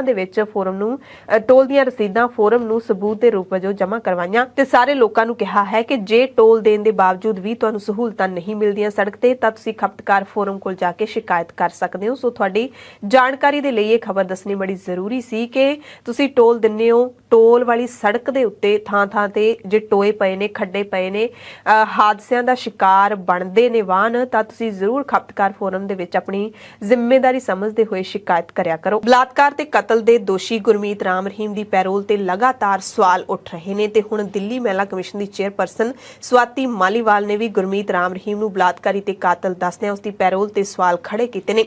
ਰਾਮ ਰਹੀਮ ਦੀ ਪੈਰੋਲ ਤੇ ਰਿਹਾਈ ਦਾ ਸਖਤ ਵਿਰੋਧ ਕੀਤਾ ਹੈ ਤੇ ਹਰਿਆਣਾ ਸਰਕਾਰ ਨੂੰ ਰਾਮ ਰਹੀਮ ਦੀ ਪੈਰੋਲ ਵਾਪਸ ਲੈਣ ਦੀ ਅਪੀਲ ਕੀਤੀ ਹੈ। ਸਵਾਤੀ ਮਾਲੀਵਾਲ ਨੇ ਕਿਹਾ ਕਿ ਰਾਮ ਰਹੀਮ ਬਲਾਤਕਾਰੀ ਤੇ ਕਾਤਲ ਸਿੱਧ ਹੋ ਚੁੱਕਿਆ ਹੈ। ਅਦਾਲਤ ਨੇ ਉਸ ਨੂੰ ਉਮਰ ਕੈਦ ਦੀ ਸਜ਼ਾ ਸੁਣਾਈ ਹੈ, ਪਰ ਹਰਿਆਣਾ ਸਰਕਾਰ ਜਦੋਂ ਚਾਹੇ ਉਹਨੂੰ ਪੈਰੋਲ ਦਿੰਦੀ ਹੈ। ਜੇਲੋਂ ਬਾਹਰ ਆ ਕੇ ਉਹ ਅਖੌਤੀ ਸਤਸੰਗ ਕਰ ਰਿਹਾ ਹੈ। ਹਰਿਆਣਾ ਸਰਕਾਰ ਦੇ ਡਿਪਟੀ ਸਪੀਕਰ ਅਤੇ ਮੇਅਰ ਰਾਮ ਰਹੀਮ ਦੇ ਸਤਸੰਗ ਦੇ ਵਿੱਚ ਸ਼ਾਮਿਲ ਹੋਏ ਨੇ। ਉਹਨਾਂ ਨੇ ਅਪੀਲ ਕੀਤੀ ਹੈ ਕਿ ਹਰਿਆਣਾ ਸਰਕਾਰ ਰਾਮ ਰਹੀਮ ਦੀ ਪੈਰੋਲ ਨੂੰ ਤੁਰੰਤ ਵਾਪਸ ਲਵੇ। ਸਵਾਤੀ ਮਾਲੀਵਾਲ ਦੀ ਇਸ ਮੰਗ ਤੋਂ ਬਾਅਦ ਪੱਲਾ ਝਾੜਦਿਆਂ ਹਰਿਆਣਾ ਦੇ ਮੁੱਖ ਮੰਤਰੀ ਮਨੋਹਰ ਲਾਲ ਖੱਟਰ ਨੇ ਕਹਿ ਦਿੱਤਾ ਹੈ ਕਿ ਰਾਮ ਰਹੀਮ ਨੂੰ ਪੈਰੋਲ ਦਿਵਾਉਣ ਦੇ ਵਿੱਚ ਉਹਨਾਂ ਦਾ ਕੋਈ ਹੱਥ ਨਹੀਂ ਹੈ ਤੇ ਸਭ ਜੇਲ੍ਹ ਦੇ ਨਿਯਮਾਂ ਤਹਿਤ ਹੀ ਹੋਇਆ। ਯਾਨੀ ਕਿ ਹਰਿਆਣਾ ਸਰਕਾਰ ਰਾਮ ਰਹੀਮ ਦੀ ਪੈਰੋਲ ਕਿਸੇ ਵੀ ਕੀਮਤ ਤੇ ਵਾਪਸ ਲੈਣ ਨੂੰ ਤਿਆਰ ਨਹੀਂ ਹੈ। ਇਹੀ ਹਵਾਲਾ ਦਿੱਤਾ ਜਾ ਰਿਹਾ ਹੈ ਕਿ ਜੇਲ੍ਹ ਪ੍ਰਸ਼ਾਸਨ ਦੇ ਹੁਕਮਾਂ ਤਹਿਤ ਹੀ ਹੋਇਆ। ਯਾਨੀ ਕਿ ਰਾਮ ਰਹੀਮ 40 ਦਿਨਾਂ ਦੀ ਪੈਰੋਲ ਕੱਟ ਕੇ ਪੂਰੇ ਐਸ਼ੋ ਆਰਾਮ ਦੀ ਜ਼ਿੰਦਗੀ ਜਿਉਂ ਕੇ ਹੀ ਵਾਪਸ ਜੇਲ੍ਹ ਪਰਤੇਗਾ। ਦਿੱਲੀ ਦੇ ਮੁੱਖ ਮੰਤਰੀ ਅਤੇ ਆਮ ਆਦਮੀ ਪਾਰਟੀ ਦੇ ਕੌਮੀ ਕਨਵੀਨਰ ਅਰਵਿੰਦ ਕੇਜਰੀਵਾਲ ਦੇ ਵੱਲੋਂ ਨੋਟਾਂ ਤੇ ਤਸਵੀਰਾਂ ਬਦਲਣ ਦੀ ਮੰਗ ਨੂੰ ਲੈ ਕੇ ਸਿਆਸਤ ਤੇਜ਼ ਹੋ ਗਈ ਹੈ। ਕਾਂਗਰਸ ਨੇ ਹੁਣ ਮਹਾਤਮਾ ਗਾਂਧੀ ਦੇ ਨਾਲ ਡਾਕਟਰ ਬਾਬਾ ਸਾਹਿਬ ਅੰਬੇਡਕਰ ਦੀ ਫੋਟੋ ਲਾਉਣ ਦੀ ਮੰਗ ਕੀਤੀ ਹੈ। ਕਾਂਗਰਸ ਦੇ ਸੰਸਦ ਮੈਂਬਰ ਮਨੀਸ਼ ਤਿਵਾੜੀ ਨੇ ਪੁੱਛਿਆ ਕਿ ਕਿਉਂ ਨਾ ਸੰਵਿਧਾਨ ਨਿਰਮਾਤਾ ਬਾਬਾ ਸਾਹਿਬ ਭੀਮ ਰਾਓ ਅੰਬੇਡਕਰ ਦੀ ਤਸਵੀਰ ਨੂੰ ਨਵੇਂ ਨੋਟਾਂ ਤੇ ਛਾਪਿਆ ਜਾਵੇ। ਤਿਵਾੜੀ ਨੇ ਟਵੀਟ ਕੀਤਾ ਹੈ ਕਿ ਕਰੰਸੀ ਨੋਟਾਂ ਦੀ ਨਵੀਂ ਸੀਰੀਜ਼ ਤੇ ਡਾਕਟਰ ਭੀਮ ਰਾਓ ਦੀ ਤਸਵੀਰ ਕਿਉਂ ਨਹੀਂ ਹੋਣੀ ਚਾਹੀਦੀ। ਇੱਕ ਪਾਸੇ ਮਹਾਤਮਾ ਗਾਂਧੀ ਦੀ ਤਸਵੀਰ, ਦੂਸਰੇ ਪਾਸੇ ਡਾਕਟਰ BR ਅੰਬੇਡਕਰ ਦੀ ਤਸਵੀਰ। ਇਸੇ ਤਰ੍ਹਾਂ ਬਹੁਜਨ ਸਮਾਜ ਪਾਰਟੀ ਦੇ ਕੌਮੀ ਕੋਆਰਡੀਨੇਟਰ ਆਕਾਸ਼ ਆਨੰਦ ਨੇ ਵੀ ਨੋਟਾਂ ਤੇ ਬਾਬਾ ਸਾਹਿਬ ਅੰਬੇਡਕਰ ਦੀ ਤਸਵੀਰ ਛਾਪਣ ਦੀ ਮੰਗ ਕੀਤੀ ਹੈ। ਆਕਾਸ਼ ਆਨੰਦ ਨੇ ਆਮ ਆਦਮੀ ਪਾਰਟੀ ਨੂੰ ਰੰਗ ਬਦਲੂ ਪਾਰਟੀ ਵੀ ਕਿਹਾ ਹੈ। ਉਹਨਾਂ ਕਿਹਾ ਕਿ ਚਾਲ, ਚਰਿੱਤਰ ਤੇ ਚਿਹਰਾ ਕੇਜਰੀਵਾਲ ਦਾ ਅਸਲੀ ਰੂਪ ਸਭ ਦੇ ਸਾਹਮਣੇ ਆ ਚੁੱਕਿਆ। ਅਸਲ ਦੇ ਵਿੱਚ ਇਹਨਾਂ ਦਾ ਕੋਈ ਚਿਹਰਾ ਨਹੀਂ ਹੈ। ਜਿੱਥੇ ਜਿਹੜੀ ਜ਼ਰੂਰਤ ਹੁੰਦੀ ਹੈ ਇਹ ਉਹ ਜਿਹੇ ਹੀ ਬਣ ਜਾਂਦੇ ਨੇ। ਪੰਜਾਬ ਤੋਂ ਕਾਂਗਰਸੀ ਸੰਸਦ ਮੈਂਬਰ ਜਸਵੀਰ ਸਿੰਘ ਡਿੰਪਾ ਨੇ ਨੋਟਾਂ ਦੇ ਉੱਤੇ ਸ੍ਰੀ ਗੁਰੂ ਨਾਨਕ ਸਾਹਿਬ ਦੀ ਫੋਟੋ ਛਾਪਣ ਦੀ ਮੰਗ ਕੀਤੀ ਹੈ। ਬੀਜੇਪੀ ਲੀਡਰ ਰਾਜਕੁਮਾਰ ਵੇਰਕਾ ਨੇ ਕੇਜਰੀਵਾਲ ਬਾਰੇ ਕਿਹਾ ਕਿ ਕੇਜਰੀਵਾਲ ਸਟੇਟ ਵਾਈਜ਼ ਨਾਟਕ ਕਰਦੇ ਰਹਿੰਦੇ ਨੇ। ਅੱਜ ਕੀ ਉਹ ਸ਼ਹੀਦ ਭਗਤ ਸਿੰਘ ਤੇ ਡਾਕਟਰ ਅੰਬੇਦਕਰ ਨੂੰ ਭੁੱਲ ਗਏ ਨੇ, ਜਿਨ੍ਹਾਂ ਦੇ ਨਾਂ ਤੇ ਇਹ ਰਾਜਨੀਤੀ ਕਰਦੇ ਰਹੇ ਨੇ। ਹਰਿਆਣਾ ਦੇ ਗ੍ਰਹਿ ਮੰਤਰੀ ਅਨਿਲ ਵਿਜ ਨੇ ਵੀ ਬਿਆਨ ਦਿੰਦਿਆਂ ਕਿਹਾ ਕਿ ਕੇਜਰੀਵਾਲ ਮੂਰੇ ਹਰ ਕੰਮ ਕਰਨ ਤੋਂ ਪਹਿਲਾਂ ਲక్ష్ਮੀ ਉਹਨਾਂ ਦੇ ਸਾਹਮਣੇ ਰਹੇਗੀ। ਉਹ ਇਸੇ ਨੂੰ ਹੀ ਭਗਤੀ ਕਹਿੰਦੇ ਨੇ। ਉਹਨਾਂ ਦੀ ਹਰ ਕੰਮ ਵਿੱਚ ਲక్ష్ਮੀ ਦੀ ਚਾਹਤ ਨਿਕਲ ਕੇ ਸਾਹਮਣੇ ਆਈ ਹੈ। ਮੁਫਤ ਚੋਣ ਸੌਗਾਤਾਂ ਤੇ ਲੋਕ ਭਲਾਈ ਨੀਤੀਆਂ ਦੇ ਵਿੱਚ ਫਰਕ ਸਪਸ਼ਟ ਕਰਦੇ ਹੋਏ ਬੀਜੇਪੀ ਨੇ ਚੋਣ ਕਮਿਸ਼ਨ ਨੂੰ ਦਿੱਤੇ ਆਪਣੇ ਜਵਾਬ ਦੇ ਵਿੱਚ ਸੁਝਾਅ ਦਿੱਤਾ ਕਿ ਸਿਆਸੀ ਪਾਰਟੀਆਂ ਨੂੰ ਲੋਕਾਂ ਦੀ ਨਿਰਭਰਤਾ ਵਧਾਉਣ ਦੀ ਬਜਾਏ ਵੋਟਰਾਂ ਦੇ ਸਸ਼ਕਤੀਕਰਨ ਅਤੇ ਉਹਨਾਂ ਦੀ ਸਮਰੱਥਾ ਬਣਾਉਣ ਤੇ ਧਿਆਨ ਦੇਣਾ ਚਾਹੀਦਾ ਹੈ। ਕਮਿਸ਼ਨ ਨੇ ਸਾਰੀਆਂ ਮਾਨਤਾ ਪ੍ਰਾਪਤ ਕੌਮੀ ਅਤੇ ਸੂਬਾ ਪੱਧਰੀ ਪਾਰਟੀਆਂ ਨੂੰ ਚਿੱਠੀ ਲਿਖ ਕੇ ਚੋਣ ਸੌਗਾਤਾਂ ਦੇ ਐਲਾਨ ਬਾਰੇ 19 ਅਕਤੂਬਰ ਤੱਕ ਆਪਣੇ ਵਿਚਾਰ ਸਾਂਝੇ ਕਰਨ ਲਈ ਕਿਹਾ ਸੀ। ਬੀਜੇਪੀ ਨੇ ਆਪਣੇ ਜਵਾਬ ਦੇ ਵਿੱਚ ਕਿਹਾ ਕਿ ਮੁਫਤ ਚੋਣ ਤੋਹਫੇ ਵੋਟਰਾਂ ਨੂੰ ਲੁਭਾਉਣ ਲਈ ਹੁੰਦੇ ਨੇ, ਜਦਕਿ ਭਲਾਈ ਇੱਕ ਨੀਤੀ ਹੈ ਜਿਸ ਰਾਹੀਂ ਵੋਟਰਾਂ ਦਾ ਸਰਬਪੱਖੀ ਵਿਕਾਸ ਕੀਤਾ ਜਾਂਦਾ ਹੈ। ਮੋਹਾਲੀ ਆਰਪੀਜੀ ਅਟੈਕ ਦੇ ਮੁਲਜ਼ਮ ਤੌਸੀਫ ਚਿਸ਼ਤੀ ਨੂੰ ਮੋਹਾਲੀ ਕੋਰਟ ਨੇ 14 ਦਿਨਾਂ ਦੀ ਨਿਆਇਕ ਹਿਰਾਸਤ ਦੇ ਵਿੱਚ ਜੇਲ੍ਹ ਭੇਜ ਦਿੱਤਾ। ਉਸ ਨੂੰ 5 ਦਿਨਾਂ ਦਾ ਪੁਲਿਸ ਰਿਮਾਂਡ ਖਤਮ ਹੋਣ ਤੇ ਪੇਸ਼ ਕੀਤਾ ਗਿਆ ਸੀ। ਤੌਸੀਫ ਉੱਤੇ ਆਰਪੀਜੀ ਅਟੈਕ ਦੇ ਮੁੱਖ ਮੁਲਜ਼ਮ ਚੜਤ ਸਿੰਘ ਨੂੰ ਪਨਾਹ ਦੇਣ ਦਾ ਇਲਜ਼ਾਮ ਸੀ। ਚੜਤ ਸਿੰਘ ਨੂੰ ਹਥਿਆਰ ਮੁਹੱਈਆ ਕਰਵਾਉਣ ਦੇ ਵੀ ਇਲਜ਼ਾਮ ਲੱਗੇ ਨੇ। ਤੌਸੀਫ 5 ਤੋਂ 7 ਸਾਲਾਂ ਤੋਂ ਲਖਵੀਰ ਲੰਡਾ ਦੇ ਨਾਲ ਸੰਪਰਕ ਦੇ ਵਿੱਚ ਹੈ। ਪੁਲਿਸ ਨੇ ਤੌਸੀਫ ਨੂੰ ਰਾਜਸਥਾਨ ਦੇ ਅਜਮੇਰ ਤੋਂ ਗ੍ਰਿਫਤਾਰ ਕੀਤਾ ਸੀ। ਤੌਸੀਫ ਚਿਸ਼ਤੀ ਅਜਮੇਰ ਦਰਗਾਹ ਦੇ ਖਾਦਮ ਦਾ ਪੁੱਤਰ ਹੈ। ਕਾਂਗਰਸ ਦੇ ਨਵੇਂ ਬਣੇ ਕੌਮੀ ਪ੍ਰਧਾਨ ਮਲਿਕਾਰਜੁਨ ਖੜਗੇ ਦੇ ਸਹੁੰ ਚੁੱਕ ਸਮਾਗਮ ਤੇ ਜਗਦੀਸ਼ ਟਾਈਟਲ ਟਾਈਟਲਰ ਦੇ ਪਹੁੰਚਣ ਨਾਲ ਵਿਵਾਦ ਖੜਾ ਹੋ ਗਿਆ। ਜਗਦੀਸ਼ ਟਾਈਟਲਰ ਉਹੀ ਕਾਂਗਰਸੀ ਲੀਡਰ ਹੈ ਜਿਸ ਨੇ 1984 ਦੇ ਸਿੱਖ ਕਤਲੇਆਮ ਦੇ ਵਿੱਚ ਬਹੁਤ ਹੀ ਵੱਡੀ ਭੂਮਿਕਾ ਨਿਭਾਈ ਸੀ। ਬੀਜੇਪੀ ਲੀਡਰ ਮਨਜਿੰਦਰ ਸਿੰਘ ਸਿਰਸਾ ਤੇ ਤੇਜਿੰਦਰ ਸਿੰਘ ਬੱਗਾ ਨੇ ਕਾਂਗਰਸ ਤੇ ਤਿੱਖਾ ਹਮਲਾ ਕਰਦਿਆਂ ਕਿਹਾ ਕਿ ਸਹੁੰ ਚੁੱਕ ਸਮਾਗਮ ਦੇ ਵਿੱਚ ਸਿੱਖਾਂ ਦੇ ਕਾਤਲ ਨੂੰ ਖਾਸ ਮਹਿਮਾਨ ਵਜੋਂ ਸੱਦਿਆ ਗਿਆ। ਕਾਂਗਰਸ ਦਾ ਸਿੱਖਾਂ ਦੇ ਕਾਤਲਾਂ ਪ੍ਰति फिर तो प्यार साबित होया है कि कांग्रेस में आज भी गांधी परिवार का ही बोलबाला है। और दूसरी बात, गांधी परिवार किसी भी सूरत में 1984 के कातलों को नहीं छोड़ सकते, उनको अपने से दूर नहीं कर सकते, क्योंकि उन्होंने गांधी परिवार के कहने से ही दिल्ली और देश में सिखों का कत्लेआम किया। बड़े शर्म की बात है, इतनी नफरत आज भी गांधी परिवार के मन में सिखों के प्रति है कि सिखों के कातलों को मुख्य अतिथि के रूप में अपने साथ बिठाते हैं और देश और दुनिया को ये संदेश देते हैं कि हम इन कातलों के साथ खड़े हैं, इनका कोई कुछ नहीं बिगाड़ सकता। पर मैं गांधी परिवार को कहना चाहता हूं, जिसको आप मुख्य अतिथि बना रहे हो, बहुत जल्दी वो तिहाड़ जेल की सलाखों के पीछे होगा। देश का कानून काम कर रहा है और तुम्हारे ये सारे कातिल जेल के अंदर दिखाई देंगे सज्जन कुमार के साथ। पंजाब विजिलेंस ब्यूरो ने फिरोजपुर जिले ਦੇ ਵਿੱਚ ਮਿਲੀ ਭੁਗਤ ਦੇ ਨਾਲ ਠੇਕੇਦਾਰਾਂ ਦੇ ਵੱਲੋਂ ਅਨਾਜ ਮੰਡੀਆਂ ਦੇ ਵਿੱਚ ਕਣਕ ਦੀ ਢੋਆ ਢੁਆਈ ਲਈ ਲੇਬਰ ਕਾਰਟੇਜ ਅਤੇ ਟਰਾਂਸਪੋਰਟ ਟੈਂਡਰਾਂ ਦੇ ਵਿੱਚ ਧੋਖਾਧੜੀ ਦੇ ਇੱਕ ਹੋਰ ਘਪਲੇ ਦਾ ਪਰਦਾਫਾਸ਼ ਕੀਤਾ ਹੈ। ਇਸ ਸੰਬੰਧੀ 3 ਠੇਕੇਦਾਰਾਂ ਟੈਂਡਰਕਾਰਾਂ ਦਵਿੰਦਰ ਸਿੰਘ ਅਤੇ ਗੁਰੂ ਸ਼ਕਤੀ ਖਿਲਾਫ ਵਿਜੀਲੈਂਸ ਬਿਊਰੋ ਦੇ ਥਾਣਾ ਫਿਰੋਜ਼ਪੁਰ ਦੇ ਵਿੱਚ ਧੋਖਾਧੜੀ ਅਤੇ ਗਬਨ ਕਰਕੇ ਸਰਕਾਰੀ ਖਜ਼ਾਨੇ ਨੂੰ ਭਾਰੀ ਨੁਕਸਾਨ ਪਹੁੰਚਾਉਣ ਦੇ ਦੋਸ਼ ਹੇਠ ਕੇਸ ਦਰਜ ਕੀਤਾ ਹੈ। ਵਿਜੀਲੈਂਸ ਨੇ ਠੇਕੇਦਾਰ ਦਵਿੰਦਰ ਸਿੰਘ ਨੂੰ ਗ੍ਰਿਫਤਾਰ ਵੀ ਕਰ ਲਿਆ ਹੈ। ਕੈਨੇਡਾ ਦੇ ਟੋਰਾਂਟੋ ਦੇ ਵਿੱਚ ਅੰਤਰਰਾਸ਼ਟਰੀ ਡਰੱਗ ਤਸਕਰੀ ਦੇ ਸੰਬੰਧ ਵਿੱਚ ਗ੍ਰਿਫਤਾਰ 6 ਵਿਅਕਤੀਆਂ ਦੇ ਵਿੱਚੋਂ 3 ਜਣੇ ਪੰਜਾਬੀ ਨੇ। ਇਹਨਾਂ ਤੋਂ 2.5 ਕਰੋੜ ਅਮਰੀਕੀ ਡਾਲਰ ਦਾ ਨਸ਼ਾ ਜ਼ਬਤ ਕੀਤਾ ਗਿਆ। ਬਰੈਂਪਟਨ ਦਾ 28 ਸਾਲਾ ਨੌਜਵਾਨ ਜਸਪ੍ਰੀਤ ਸਿੰਘ, 27 ਸਾਲ ਦਾ ਰਵਿੰਦਰ ਬੋਪਾ ਰਾਏ ਮਿਸੀਸਾਗਾ ਅਤੇ ਕੈਲੇਡਨ ਦਾ 38 ਸਾਲਾ ਗੁਰਦੀਪ ਗਾਖਲ ਇਹਨਾਂ ਮੁਲਜ਼ਮਾਂ ਦੇ ਵਿੱਚ ਸ਼ਾਮਿਲ ਹੈ, ਜਿਨ੍ਹਾਂ ਤੋਂ ਨਸ਼ੀਲਾ ਪਦਾਰਥ ਬਰਾਮਦ ਕੀਤਾ ਗਿਆ ਹੈ। 11 ਮਹੀਨਿਆਂ ਦੀ ਲੰਮੀ ਜਾਂਚ ਤੋਂ ਬਾਅਦ ਇਹਨਾਂ ਨਸ਼ਿਆਂ ਦੀ ਬਰਾਮਦਗੀ ਹੋਈ ਹੈ। ਅੰਮ੍ਰਿਤਸਰ ਜੇਲ੍ਹ ਦੇ ਵਿੱਚ ਤੈਨਾਤ ਮੈਡੀਕਲ ਅਫਸਰ ਨੂੰ 2 ਕੈਦੀਆਂ ਨੂੰ ਨਸ਼ਾ ਦਿੰਦੇ ਹੋਏ ਰੰਗੇ ਹੱਥੀਂ ਪੁਲਿਸ ਨੇ ਕਾਬੂ ਕੀਤਾ ਹੈ। ਪੁਲਿਸ ਨੇ ਡਾਕਟਰ ਦਵਿੰਦਰ ਸਿੰਘ ਨੂੰ ਗ੍ਰਿਫਤਾਰ ਕੀਤਾ ਹੈ, ਜਿਸ ਕੋਲੋਂ 2 ਪੈਕੇਟ ਮਿਲੇ ਨੇ, ਜਿਨ੍ਹਾਂ ਵਿੱਚ 194 ਗ੍ਰਾਮ ਚਿੱਟਾ ਸੀ। ਅੰਮ੍ਰਿਤਸਰ ਪੁਲਿਸ ਨੇ ਮੈਡੀਕਲ ਅਫਸਰ ਨੂੰ STF ਦੇ ਹਵਾਲੇ ਕਰ ਦਿੱਤਾ ਹੈ। ਦੋਸ਼ੀ ਮੈਡੀਕਲ ਅਫਸਰ ਦੇ ਖਿਲਾਫ FIR ਦਰਜ ਕਰਕੇ ਜੇਲ੍ਹ ਭੇਜ ਦਿੱਤਾ ਗਿਆ ਹੈ। ਇਸ ਬਾਰੇ ਜਾਣਕਾਰੀ ਖੁਦ ਜੇਲ੍ਹ ਮੰਤਰੀ ਹਰਜੋਤ ਸਿੰਘ ਬੈਂਸ ਨੇ ਟਵੀਟ ਕਰਕੇ ਦਿੱਤੀ ਹੈ। ਬੈਂਸ ਨੇ ਕਿਹਾ ਕਿ ਕਾਰਵਾਈ ਸਪੈਸ਼ਲ ਅੰਡਰ ਆਪਰੇਸ਼ਨ ਦੇ ਤਹਿਤ ਕੀਤੀ ਗਈ ਹੈ। ਸੋ ਇਸ ਤੋਂ ਵੱਡੀ ਜਿਹੜੀ ਤਰਾਸਦੀ ਕੀ ਹੋ ਸਕਦੀ ਹੈ ਕਿ ਜੇਲ੍ਹ ਦੇ ਵਿੱਚ ਮੈਡੀਕਲ ਅਫਸਰ ਹੀ ਇੱਥੇ ਨਸ਼ੇੜੀ ਬਣਾ ਰਿਹਾ ਹੈ, ਨੌਜਵਾਨਾਂ ਨੂੰ, ਕੈਦੀਆਂ ਨੂੰ ਨਸ਼ੇੜੀ ਬਣਾਇਆ ਜਾ ਰਿਹਾ ਹੈ। ਭਾਰਤੀ ਕ੍ਰਿਕਟ ਕੰਟਰੋਲ ਬੋਰਡ ਨੇ ਇਤਿਹਾਸਿਕ ਫੈਸਲਾ ਲੈਂਦਿਆਂ ਹੋਇਆਂ ਮਹਿਲਾ ਤੇ ਪੁਰਸ਼ ਕ੍ਰਿਕਟਰਾਂ ਨੂੰ ਬਰਾਬਰ ਮੈਚ ਫੀਸ ਦੇਣ ਦਾ ਐਲਾਨ ਕਰ ਦਿੱਤਾ ਹੈ। BCCI ਸਕੱਤਰ ਜੈ ਸ਼ਾਹ ਨੇ ਟਵੀਟ ਕਰਕੇ ਦੱਸਿਆ ਕਿ ਅਸੀਂ ਇਕਰਾਰਨਾਮੇ ਵਾਲੀਆਂ ਮਹਿਲਾ ਖਿਡਾਰਨਾਂ ਨੂੰ ਵੀ ਉਹੀ ਮੈਚ ਫੀਸ ਨੀਤੀ ਲਾਗੂ ਕਰ ਰਹੇ ਹਾਂ ਜੋ ਪੁਰਸ਼ ਖਿਡਾਰੀਆਂ ਦੇ ਲਈ ਹੈ। ਮਹਿਲਾ ਕ੍ਰਿਕਟਰਾਂ ਨੂੰ ਹੁਣ ਟੈਸਟ ਦੇ 15 ਲੱਖ ਰੁਪਏ, ਇੱਕ ਦਿਨ ਦੇ 6 ਲੱਖ ਰੁਪਏ ਤੇ T20 ਦੇ 3 ਲੱਖ ਰੁਪਏ ਮੈਚਾਂ ਦੇ ਲਈ ਦਿੱਤੇ ਜਾਣਗੇ। ਪੁਰਸ਼ਾਂ ਦੇ ਬਰਾਬਰ ਫੀਸ ਮਿਲੇਗੀ। ਬੁਲੇਟਿਨ ਦੇ ਵਿੱਚ ਹਾਦਸਿਆਂ ਤੇ ਘਟਨਾਵਾਂ ਦੇ ਨਾਲ ਜੁੜੀਆਂ ਕੁਝ ਅਹਿਮ ਖਬਰਾਂ ਨੇ। ਚੰਡੀਗੜ੍ਹ ਦੇ ਵਿੱਚ ਸ਼ਰਾਬ ਫੈਕਟਰੀ 'ਚ ਭਿਆਨਕ ਅੱਗ ਲੱਗਣ ਦੀ ਖਬਰ ਸਾਹਮਣੇ ਆਈ। ਫਾਇਰ ਬ੍ਰਿਗੇਡ ਦੀਆਂ 3 ਗੱਡੀਆਂ ਨੇ ਮੌਕੇ ਤੇ ਪਹੁੰਚ ਕੇ ਅੱਗ ਤੇ ਕਾਬੂ ਪਾਇਆ। ਸ਼ਰਾਬ ਫੈਕਟਰੀ ਇੰਡਸਟਰੀਅਲ ਏਰੀਆ ਦੇ ਵਿੱਚ ਸਥਿਤ ਹੈ। ਅੱਗ ਲੱਗਣ ਦੀ ਵਜ੍ਹਾ ਸ਼ਾਰਟ ਸਰਕਟ ਮੰਨੀ ਗਈ। ਗੁਰਦਾਸਪੁਰ ਦੇ ਦੁਰੰਗਲਾ ਅਧੀਨ ਪੈਂਦੇ ਪਿੰਡ ਤਲਵੰਡੀ ਨੇੜੇ ਦਰਦਨਾਕ ਹਾਦਸਾ ਵਾਪਰਿਆ, ਜਿੱਥੇ ਇੱਕ ਕਾਰ ਬੇਕਾਬੂ ਹੋ ਕੇ ਸਫੈਦਿਆਂ ਦੇ ਨਾਲ ਬੁਰੀ ਤਰ੍ਹਾਂ ਟਕਰਾ ਗਈ। 2 ਨੌਜਵਾਨਾਂ ਦੀ ਮੌਕੇ ਤੇ ਹੀ ਮੌਤ ਹੋ ਗਈ ਤੇ 3 ਬੁਰੀ ਤਰ੍ਹਾਂ ਜ਼ਖਮੀ ਹੋ ਗਏ, ਜਿਨ੍ਹਾਂ ਨੂੰ ਹਸਪਤਾਲ ਭਰਤੀ ਕਰਵਾਇਆ ਗਿਆ। ਕਾਰ 'ਚ ਸਵਾਰ 5 ਨੌਜਵਾਨਾਂ ਦੀ ਉਮਰ 20 ਤੋਂ 23 ਸਾਲ ਦੇ ਵਿਚਕਾਰ ਦੱਸੀ ਜਾ ਰਹੀ ਹੈ। ਯੂਪੀ ਤੋਂ ਖਬਰ ਹੈ, ਜਿੱਥੇ ਇਤਮਾਦਪੁਰ ਦੇ ਵਿੱਚ ਵਿਆਹ ਸਮਾਗਮ ਦੇ ਵਿੱਚ ਰਸਗੁੱਲੇ ਮੁੱਕਣ ਕਾਰਨ ਹੋਈ ਲੜਾਈ ਦੇ ਵਿੱਚ 22 ਸਾਲਾ ਨੌਜਵਾਨ ਦੀ ਮੌਤ ਹੋ ਗਈ ਹੈ। 5 ਜ਼ਖਮੀ ਹੋ ਗਏ ਨੇ। ਪੁਲਿਸ ਨੇ ਦੱਸਿਆ ਕਿ ਘਟਨਾ ਬੁੱਧਵਾਰ ਰਾਤ ਨੂੰ ਮੁਹੱਲਾ ਸੇਖਾਂ ਨਿਵਾਸੀ ਉਸਮਾਨ ਦੀਆਂ ਧੀਆਂ ਦੇ ਵਿਆਹ ਸਮਾਰੋਹ ਦੇ ਵਿੱਚ ਵਾਪਰੀ। ਰਸਗੁੱਲੇ ਮੁੱਕਣ ਕਰਕੇ ਲਾੜੀ ਅਤੇ ਲਾੜੇ ਦੀਆਂ ਦੋਵੇਂ ਧਿਰਾਂ ਦੇ ਵਿੱਚ, ਯਾਨੀ ਕਿ ਦੋਵੇਂ ਪਾਸੇ ਕੁੜੀ ਤੇ ਮੁੰਡੇ ਵਾਲੀਆਂ ਧਿਰਾਂ ਦੇ ਵਿੱਚ ਬਹਿਸ ਹੋ ਗਈ। ਛੇਤੀ ਮਾਰਕੁੱਟ ਸ਼ੁਰੂ ਹੋ ਗਈ।